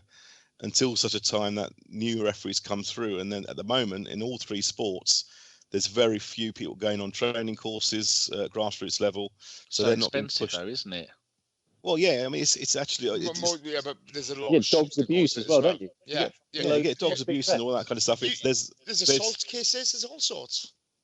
Especially so in the lower league you've got Sunday that football. coming through. If you haven't got referees coming through, then the top tiers are going to struggle, and it's happening in cricket now, really big time. But they did say football and rugby are being affected as well. There's not enough people going on these courses, and they all feed up. And if they're not feeding up, then you're going to have these referees who are stale in the top tier who end up doing more games than they should do. And if they have a stinker, there's not a lot that the referees associations or the umpires associations or whatever can do. Do any of you guys think it's a bit of a boys' club as well? Mr. Hollick, Dave, mentioned after the Watford game, and this is the reason I had a pop with Kevin Friend earlier on, that apparently he looked at the crowd and laughed at them as if he was making a point, I'm fucking you over. And that's how he described it. There was that one against Man United where he when he went whoa like that, and he said, "I was just celebrating making the right decision." Yeah. Fuck. But my point would be, okay, when this happens, and and let's be honest, Dave does not make, accusations like that off the cuff. Okay, he's the most balanced of us all. But after the Taylor business, there are issues to face, and we seem to be on the cusp of the wrong end of the stick now. Well, I mean, I read Howard Webb's autobiography a few months ago, and if anyone's got a few hours to spare, read it. It's brilliant. It's a brilliant insight into referees and stuff. And the reason he got to the World Cup final was because he put a lot more effort into his work than a lot of other referees, and he was quite scathing about it. And he actually names names in that book. But there is, he turned up at the first elite referees meeting for the Premier League, and there were cliques, and there were people there who were comfortable. They were in their comfort zone, got away with murder in terms of training, in terms of development, in terms of attending. They go, all referees and umpires and stuff. They've all got to attend workshops and stuff just to keep up, to learn the new match rules, any tweaks and stuff. How to manage a match and stuff. And some of these referees weren't even turning up to these. Whereas Howard Webb was turning up, he was learning, he was going back, he was reading and everything. And that's why he ended up at the World Cup final. So that's what you've got. You've got these top tier referees, but they're not being, they're not being held to account for the training that they do. Because this is the thing. I mean, a lot of people give up Clattenburg stick. I don't mind Clattenburg. I got to be honest too. I think if he makes a mistake against us, I think he's a decent referee. Yeah, I always think it's a genuine mistake. He's seen it a different way. If you look at the four of us here, there are four different perspectives on the game. We all see things slightly differently. We'll agree on a lot of things and disagree on things. But I think Friend, Taylor, Moss, there's too many occasions where it's poor decisions against us, and the lack of accountability is pretty disgraceful. But they need to do something about that. One of the reasons is the competition. There is a lack of competition for elite referees. There aren't any. But this is the problem. Okay, you got a football association. Okay, who at best are incompetent. Okay, these are the guys who put together a diversity investigation panel or whatever, and had no people of colour, no women on it. But fucking Danny Mills makes it. Come on. There's your problem. Klopp against virtually depending on the camera angle. The fourth referee, head to forehead with Neil Swarbrick, and what's going to happen over that? Nothing. He was terrorising him. Let's be honest. Did you not hear what the fourth official said to him? No. Fourth official said, because Mourinho's up in arms about this. The fourth official said, I respect your passion. Klopp apologised and said, I'm sorry, that was out of order. It was something. He goes, no, don't worry, I respect your passion. Well, that's a perfect example of a referee or a fourth referee not applying match rules and not applying disciplinary procedures. And I agree with Mourinho there, because if Mourinho's like, that was me, I'd have been sent off, whatever. Exactly. Let's be fair. Arsene Wenger gets the rough end of the stick from the press and the refereeing establishment too often. And then he takes it on the chin every time, doesn't he? Yeah. People have a pop at Arsene Wenger, but I admire that man. I love him. Okay, next question. Yeah. That was a good question, Danny. That was a good question, that, actually. Yeah, that's why I saved it from last week. So that could have been an entire section on its own. From somebody called John Welsh. I'm not sure if he's in Wales land. You can have this one. Who hates Ozil the most out of you lot? Who wants an Ozil question? I love Ozil, but... Oh, you can fuck off then. This is with you, Raj. From Johnny says, should we organise a search party for Ozil now, or will he actually turn up on Saturday? Well, he flip flops, doesn't he? I mean, Ozil. I've not been overly convinced by him over the years. I know he has some amazing games, and everyone wanks over him because he's won the Player of the Year in Germany 5 years in a row and won the World Cup and stuff like that. But I think my question to the three of you, you can answer this very, very quickly in less than 10 words. I'll give you a question now about Ozil. Is if Ozil had not joined Arsenal, would we have done any worse? Danny? No. Although we only see, I only see what the TV wants me to see. I don't like when you go to a game. I can't see all the other wonderful stuff that he no doubt does. But I think he does limit the team the way we play. Jason, I don't think so. No, I don't think we've done worse. But I will say one thing. I do apologise, but all these people, when you get people who give him dogs abuse, which is over the top, and then you got those who can't see he's doing anything wrong. He is up and down. He's like a fucking yo-yo at times. For our best player to not influence every game is not good enough. But he's not our best player, though, is he? No, he's not. But he should, for the money he wants, etc., and for the price tag we paid for him, he should be influencing every game in some way or another. But I will say this: when somebody says to me, if you don't appreciate Mesut Ozil, you don't understand football, I think you're a self-righteous cunt who doesn't know what they're fucking talking about. What about you, Simon? I do think we would have done worse if we hadn't signed Ozil. I don't think. Why do you say that? I just feel, I know he gets a lot of abuse when he's in and out of games, but I do feel that when he is on it, he does absolutely dictate and can control in certain games. And I don't think we'd have won 2 FA Cups for that. I do think he's made us a better team. I mean, whether you could say, because if we didn't sign him, would we have signed someone else to play that position? And that'd be different. But I think he's made us better by joining us, definitely. Here's a question to the three of you then. That year we were interested in Suarez, obviously. Suarez or Ozil? Suarez every day. Suarez. Yeah. Have you seen his stats since he joined Barcelona? He scores every game.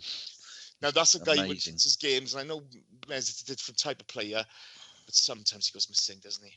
A lot of the time he goes missing. He does go missing. Not just in the big games, sometimes it's in the little games as well. I think that's his unfortunately, is his style of player, whereas, yeah, I do agree. I mean, he does go missing, and that's what I think is going to happen with him. Number 10s are often like that. They drift in and out, don't they? And Bergkamp often did as well sometimes, but we did play in a different formation. But when Mesut's on form, you're sublime.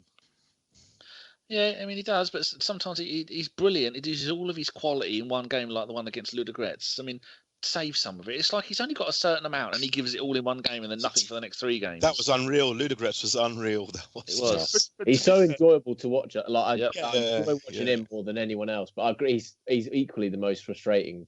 But isn't he such a fucking Arsenal player, though, isn't he? He's such an Arsenal player. Sums up the whole sort of situation at the moment, doesn't he? Oh, yeah. We need to get on with these questions. Yeah. No more Welsh justice. Right. This will be for you, Jace. Jesus. This is from Brian Johnson via email. Is it just me, or do you guys think that Czech has lost his reflex and isn't the same keeper anymore? Would you bring back Szczesny to replace him next year?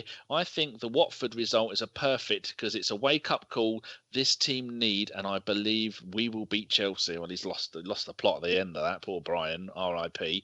Thoughts, Jace? Not that we can bring back Szczesny, and not that he wants to come back. I mean, imagine living in Rome. Oh, the weather, the ladies. Look, there's 2 things about this, okay? Everybody's highlight, he has made mistakes this season, make no bones about it. But everybody people slam him for the mistakes, and they overlook the good saves he makes. He did a fantastic one against Watford where he palmed it away, and then Perez got it and shifted it halfway up the field. That was a magnificent save. Exactly. I saw people blaming him for the first goal. I wish I'd have said that when I was talking about Watford in the first fucking place. Shut up. It's haunting me. But if a goalkeeper has to have a fucking crystal ball on him now to, know when a deflection's coming, then we're all damned. Okay, we're all You wait damned. till Mertesacker comes Yeah. back. It will look so much better. I don't know. No, look, you can't say that. But my point is, fucking can. I just did. my point is, there has been a dip in performance.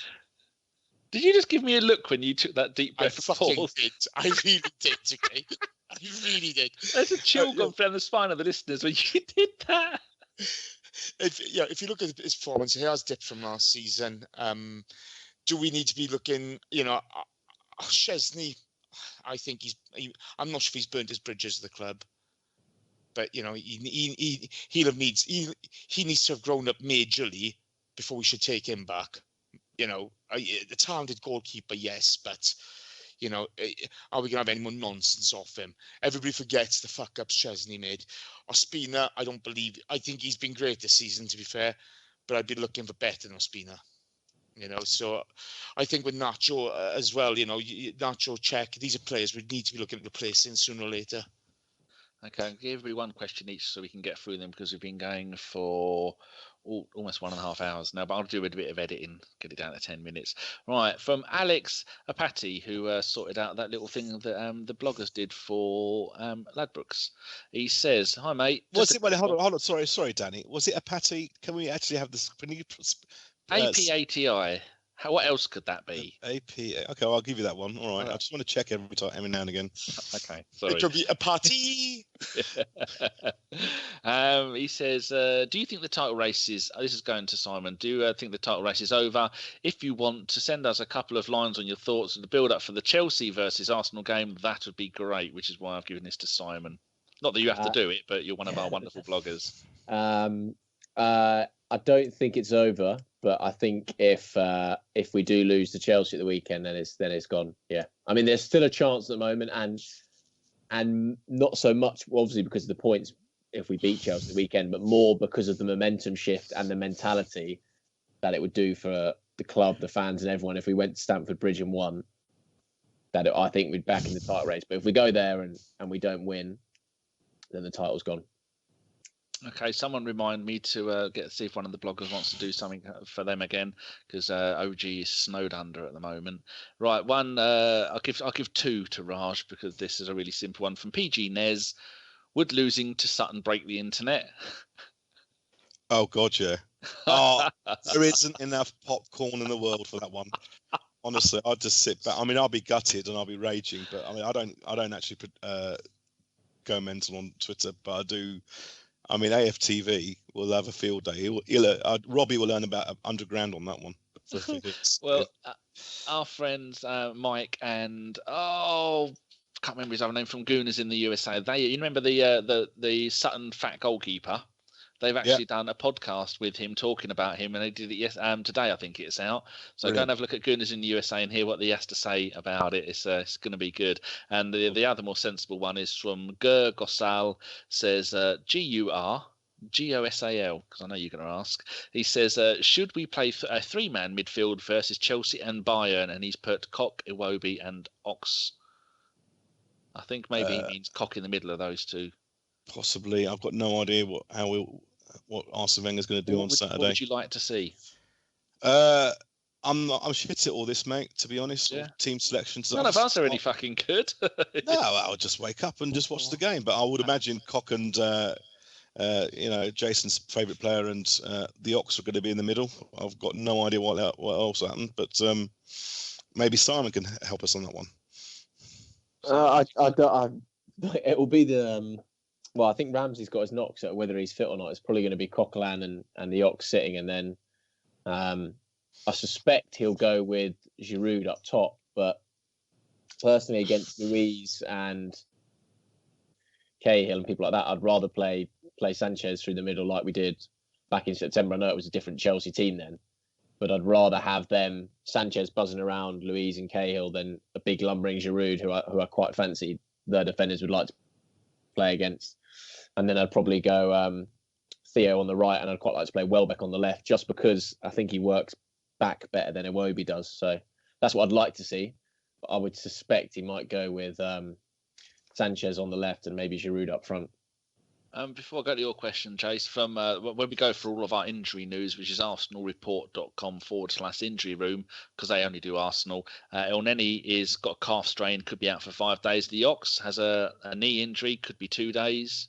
I mean, no, they said they don't know how long he's going to be. It's been 2 days so far. And Ramsey calf strain, 2 weeks. Now, I know no one gets full information, do they? But they're not a bad guide to go by, and they reckon Santi's got another 3 weeks, but. Yeah, those kind of things are never too sure on. But yeah, go and have a look at their for your injuries. I know there's physio room and that, but they don't dedicate themselves to one club each, do they? But these people do. Question for Jason from BRJ Burnsy. Is it time for a shake-up on Saturday? Why is there no passion? Who is to blame? And any major changes to your starting 11 for Saturday?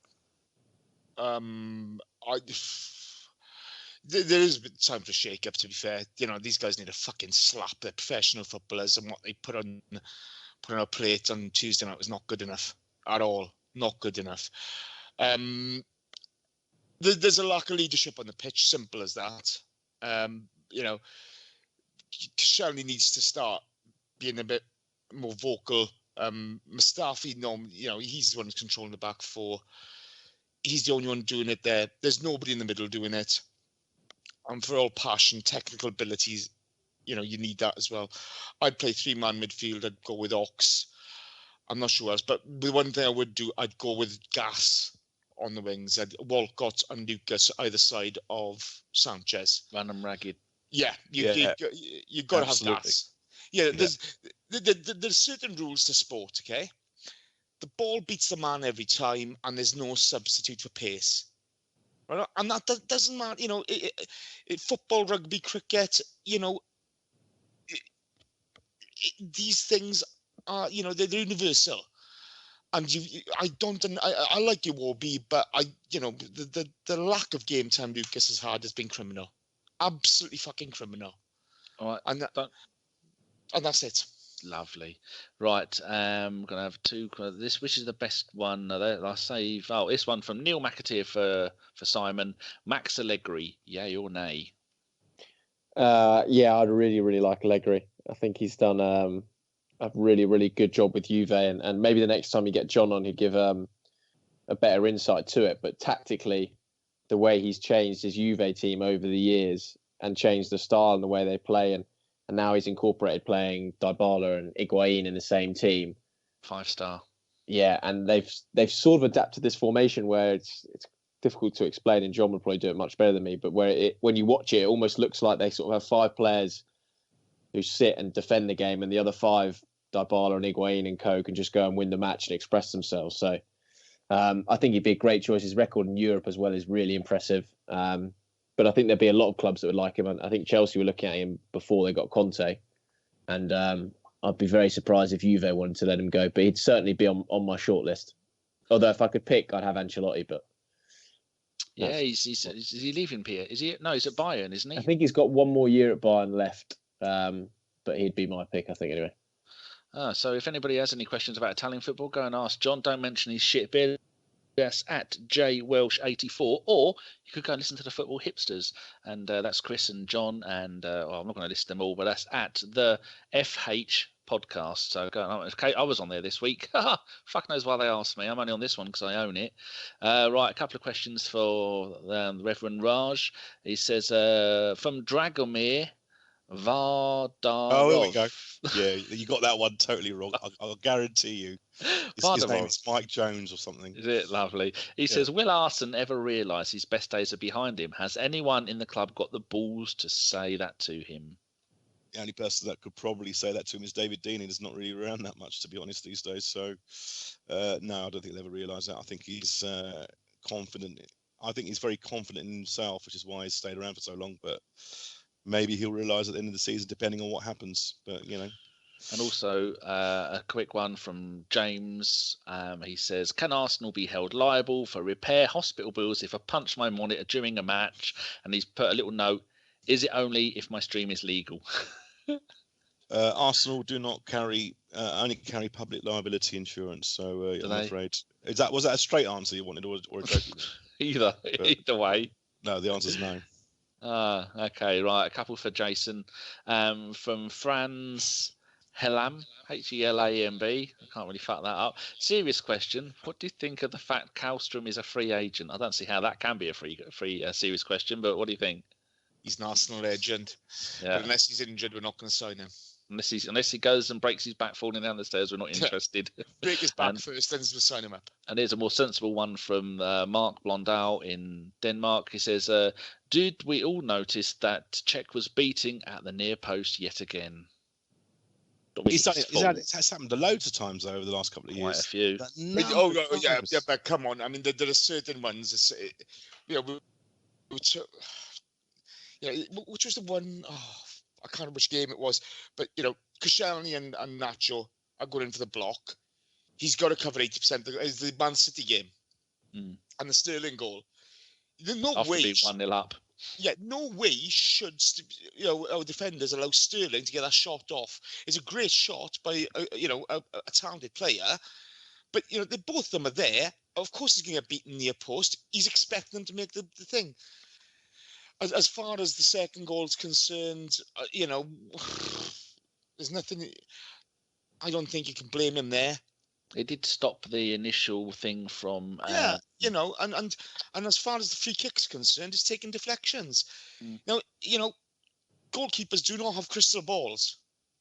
I'm sorry. Before Deeney put it in, he'd already cleared it out, and then tipped it over, and then there was 3 of our players, 1 on the line and 2 around Deeney, and Deeney still managed to get it past them. So neither of those goals are really his fault. Maybe his performance has dropped off this season. Okay, maybe it has, but everybody's forgetting about the good saves, the great saves he makes. Okay, because I tell you one thing, he hasn't thrown the ball in his own net. He's not out windmilling doing Jerry Payton. Yeah, okay. And I'll tell you Morris dancing, not fucking windmilling. What am I on about? He's not going with the wrong arm. Yeah. Do you know what I mean? We have had some horrendous goalkeepers. Haven't we? At the moment with Ospina and with Czech. I think Czech is the least of our problems. If I was us, I'd spend 30 million quid on Butland when he comes back fit. Future England legend. Oh, don't say that. Right, 2 more questions. One for Simon and then Raj. First one for Simon from Ellis Coan. Should Holding be getting more Premier League minutes and rotation minutes? Looks ready when paired with a senior partner. Only way to develop a young centre back is game time. What was that? Sorry. Should Holding be getting more minutes in rotation? I mean, it's going to make him a better player. What worries me with Holding is it feels like Chambers Mark II, where we signed him, threw him in at the deep end, he swam and looked good, and then all of a sudden people came back fit and we stopped playing him again. Yep. When Mertesacker comes back, it's going to be even worse for him. Yeah, I mean, I was slightly surprised he didn't go out on loan in January, just because the opportunities for him to come in and play, like in those EFL Cup games and early Champions League group stages games, are obviously gone. It's got to be some teams down the bottom half of the Premier League. Yeah, so I thought he might have gone on loan just because the chances for us to bring him in, where it's going to be a game where Wenger go, I can rest a few players here. We're probably not going to get that now. So it does worry me in that sense. And look how well Chambers has done with a loan. So maybe Chambers will come back in the summer and then Holding go out. But he's certainly got talent. And for £2 million, I think that was a great find from whichever scout plucked that out. Was like a great on any. Sorry, he's got 9 appearances for us now. Yeah. Holding. And I've seen people a couple of months ago stating he's going to, I think he can emulate Tony Adams. Fuck off. He looks a decent prospect, but some of those 9 games, 8 of them he started. He only came on once. It is a worry, though, isn't it? I think we need to go with young centre-half sooner or later. Go young. That's what Jason is saying. Right, final question for Raj from Mark Bonner. He says, I went to the game on Tuesday. Only the Ox, Theo and Czech stayed back after their game to appreciate the fans. Is this acceptable? The others all scuttled off. I love that word, scuttled. Scuttled off the pitch within 10 seconds. Really compounded a soul-destroying evening for me. So, It's as if I've bleeding put these in the right order, isn't it, Raj? Preach. Well, it's never acceptable. I've heard it happens at away games. I don't go to away games, unfortunately, but I heard it happens Not a with lot your at knees. away games. Sanchez is in the tunnel within 3 seconds of the whistle blowing pretty much every single game. But I mean, Tuesday there was a shitload of booing, so I'm not really surprised that most of them wanted to escape that straight away. So in some ways they should have stayed on, but with all that booing and general anger at the team, I'm not surprised that most of the team went straight back into their dressing rooms. Bit of a poisonous atmosphere. Ready, Jace? Here you go. It's yours. Yeah. I think we've got to do predictions for shout-outs, haven't we? What's that? Hey, hello. What do you mean? Predictions and shout-outs. Oh, right, okay. Sorry, I'm on overtime here, mate. Right, I do apologise. Yeah, See if we can get it under 2 hours. It'd be a miracle. I know. Okay, Danny, predictions. Yes. 3-0 Costa. I've already written Nice. it down. We're just doing the Chelsea game, okay? Yep. Raj, prediction for the Chelsea game. 3-1 Willian. To who? Not us, fuck's sake. He's not Yeah. mental. Simon? We're not winning on Saturday. I think it'll be 2-2. 2-2. Desmond. A Desmond, yeah. And Alexis. Okay. I think we'll go in front and I think we'll fuck it up. I'm That's going very un-Arsenal. 2-0 to the Arsenal. Oh, fucking hell. He's I been will on the fucking helium. Never lose faith. Let me I'll guess, never, Ramsey's first ever lose scorer? Theo. Yeah. Coquelin Jake- first scorer. Go on, Jason, do it. Jenkinson. Corporal Jenks. The Corporal. Corporal Jenkinson's mowing the lawn.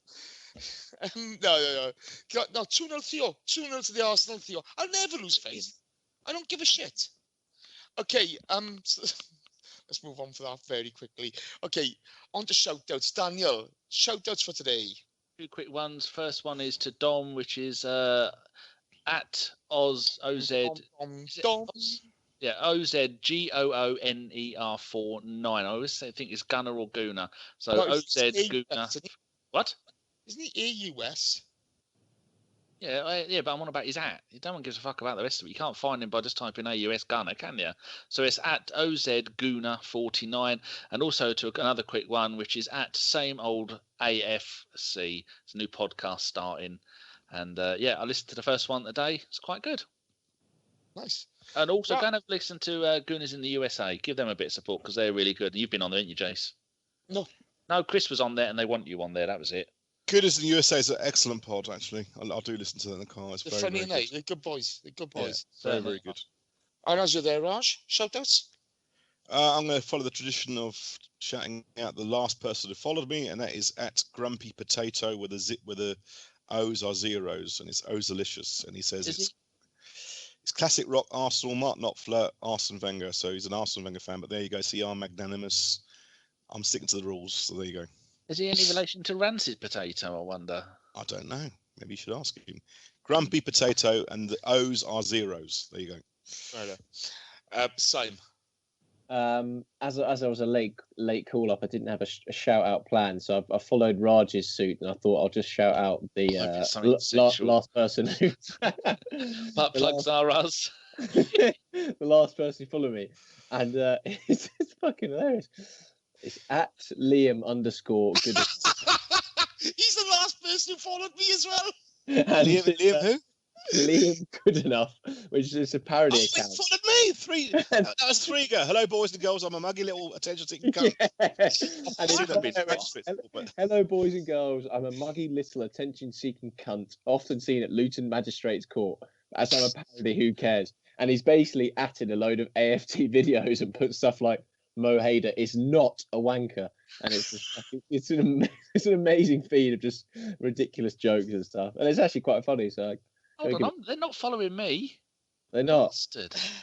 He's put a tweet out saying the most important thing about being an Arsenal fan is never praising the club and manager when they win and slating them when they lose. Say the at again. That's brilliant. At Liam _good enough. He's only done 11 tweets, but he's got 1,800 followers, so he's obviously Superb. like John Welsh in the bedroom. He's little and often. He does like a midget. Right on. Okay. My shout-outs this week from all of us here at ABW. Kyle Bonner spoke to him yesterday. It's all good. And when I promised a couple of weeks ago, El Comandante, that's at LELCOMANDANTE 84. Hope you're well, pal. And that's about it for tonight, lads. Those are the shout-outs. Is there a blog this week? There's no blog this week, is there? No, Drew's Jeff's been super busy. So Drew's doing one on Tuesday, and that's going to be it. And maybe Luke might even do one as well, like a double hit later in the week. If not, it'll be Luke the week after. Yeah, they've been mad bonkers, haven't they? So much stuff going on with Arsenal at the moment, and we've been doing two radio shows a week, and the podcast. So they're getting their fill. I think releasing a pod on Tuesday during that Watford match would have been, might as well just thrown a nuke on Twitter, would have got a better reception. So probably just as well. Sadly, one of those, isn't it? Yeah. So congratulations to Jeff Holifriend as well. New job. Well done from all of us here, Jeff. He's working his way to the top. Yeah. And new job or a job? Promotion. Promotion. Okay. He's had a promotion. And a big shout out to Mr. Goonaholic from all of us here. Hope management as well. Yep. We love you, Davey boy. There's the radio show from Tuesday night, which was entertaining. Jesus. Fair play for doing a show after that, because I know most people would have just thought, fuck it, let's Who was on the radio show? Chris went full Neuer twice. Oh, yeah. Chris was flying the Arsene Wenger flag. It was hilarious, okay? You're joking. On my life. Arsene Wenger after that. Fuck me. They're not he had his boots on and everything, didn't he? His little rhinestones. The words were strutting up and down on his silk sheets, half naked with his loincloth on. We're not going to talk about the manager. Okay, so just trolling in the box because he had a pop at Edson Cavani. I thought, well, hold up, yeah. Edson Cavani scores more goals than Oliver Giroud every season. Could it be that he's in a shit feeder league? Oh, he didn't bite. He did not bite. I was very impressed with him. John Welsh. Gimli's back next week as well. Yeah. Gimli's back next week. John Welsh. Get well soon to Kate as well. Kate's not been very well. I think she's had gallstones. Yeah, Kate. Yes. Thinking of you. Yeah. John Welsh is superb, and Ellis. Oh, it's a terrible beard, but he hasn't got the cowboy boots. No. So that's it. So that's another clusterfuck from us, listeners. Thank you ever so much for listening. Danny is going to start to breathe later. I'm going to calm down. Simon Collings going to put a bit more gel in his hair to get that quiff just perfect. I'm your neighbourhood hero. I'm going to be out there on the streets. Yeah, he is Spider-Man. Honest to God, he's Andrew Garfield. He was white do over everything he sees. Oh, he does the. From his wrist, like Spider-Man. That's what I meant. Yeah, it is from his wrist as well. From Raj, who's finished touring Europe. Thank you very much, mate. It's good to have you back.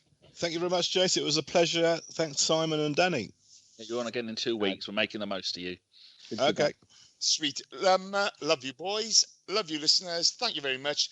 Up the Arsenal. Take care. Good night.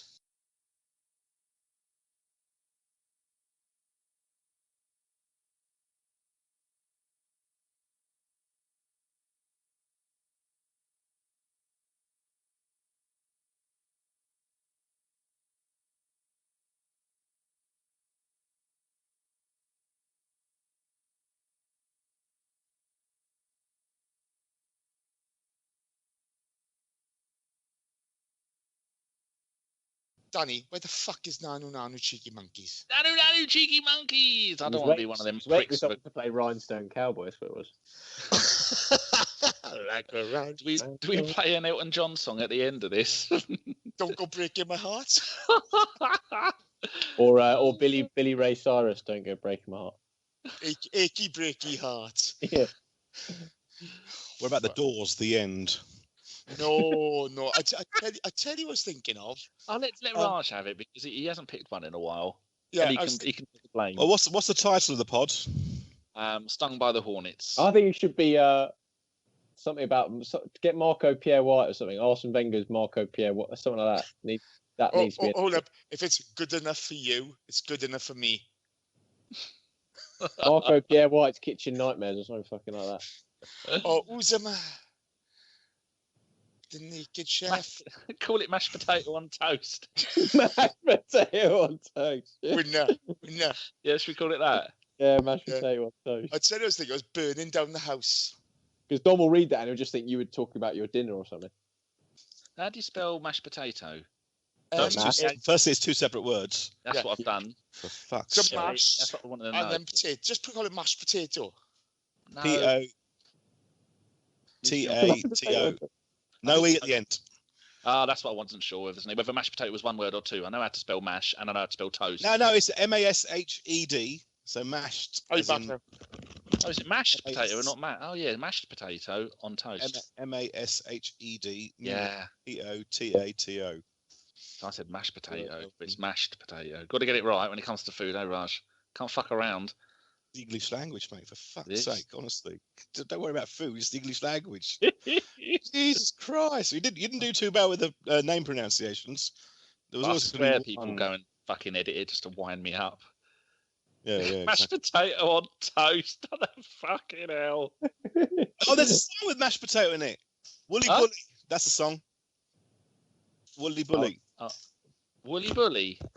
It's got mashed potato in it, isn't it? Mashed potato. Woolly Bully. Oh, no. No, Do the mashed potato. We can do the twist. the twist. It's a twist. Yeah. It's the twist by Chubby Checker and the Fat Chubby Checker. Boys. Did you hear that at the end? I was going to start using TV shows for end music. Last for the Watford one, I put The Only Fools and Horses Believe. So we're having Chubby Checker. Fuck, I hate that the twist, song. I Chubby hate Checker. the era of music as well. God, No, that's not that doesn't say do the mashed potato, does it? Chubby Checker and the Fat Boys. The twist. It's Chubby Checker. Yeah, Chubby Checker and the Fat Boys. No, it's James Brown. Do the mashed potato. Goggled it. No, there's Nat Hendrick and the Swans. Do the mashed potato. It's an actual song from 1948. Wow. I'll listen to it first. Oh, someone's actually asked, what song is this? Do the mashed potato. Oh, fuck off, Google. Yahoo. James What Brown. song- It's not James Brown. Yeah, it's James Brown. Do the mashed potato. Mashed potato. Now do the twist. Do the twist. This is the Right, guy. right, sure. It's a guy singing it, and the answer is Oh yes, Do You Love Me by the Contours. Do you love me? That's it. yeah. That's the answer. They've come up here. Sure. Oh fuck me! They've got rid of the video. Twats. Superb tune, mind you. The fucking great. Yeah, it is. Good tune. Yeah. Do You Love Me? The Contours, and see if anyone actually works out whether it's linked to the title of the song. They will do because I'm using this for the extras. Yeah. Oh shit! All right, fair enough. Actually, no. The music comes before the extras on anywhere, but you can't have music on YouTube because There'll be a little treat for them at the end. That's a great song, The Contours. I tell you what, that's a great song. Put it on there, Danny. Check and the Fat Boys. Oh fucking hell! I've lost the plot. The boys enjoyed that. It was cathartic. It was very, good. very good. Yeah, I don't think it was overly slagging off Arsene Wenger, to be quite honest. I'm Right. sorry, I mate. don't Okay, so. I got to be honest. There, I want them to win the Champions League and Premier League this So season. do I. Yeah, I- everyone does, but- including me. Yeah, but the point is, okay, Just not going to. it's the same old story, and that's what I find unforgivable. For him to come out after a game and say we were not mentally prepared. Okay, he doesn't have to be a shouter. He doesn't have to betray who he is as a person. to prepare them mentally, though. Yeah, and Lauren Koscielny, God love him. I do love the guy, but also, he's no leader. He's got no leadership qualities whatsoever. And we need a bit of leadership in that squad. You haven't got it from Coughlin. He's not good enough. Alexis is too selfish. Fuck, you can't find Ozil half the time. He's like, where's Wally in the crowd? Mental fragility. That's what this squad's all about. And someone's got to sort it out. Is it the manager? Is there a psychologist out there that has to do it? I've got no idea. But don't they have a sports Irene psychologist in Drury, the that's club? what we They need. hired a psychologist, didn't they? Yeah. I mean, They've hired the same guy who was working with the All Blacks when they win the World Cup. But I don't understand doesn't why there work. hasn't been one there for years. And Wenger did that big speech, didn't he? Walcott spoke about it. And Walcott said he was like Al Pacino and all that sort of stuff. Did you see that? No. Wenger gave some big speech to the squad, apparently, and Walcott said an interview and how like inspiring it was. Must have been 10 days ago, and then they go fucking lose to Watford at home. So, I mean, I don't apportion it all on Wenger because I think like once they go on the pitch and cross that white line, it's on them.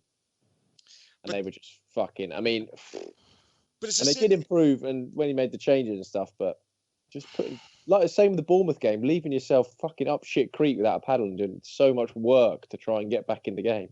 And for it to happen so often, okay. And I mean, this is the bit that gets me.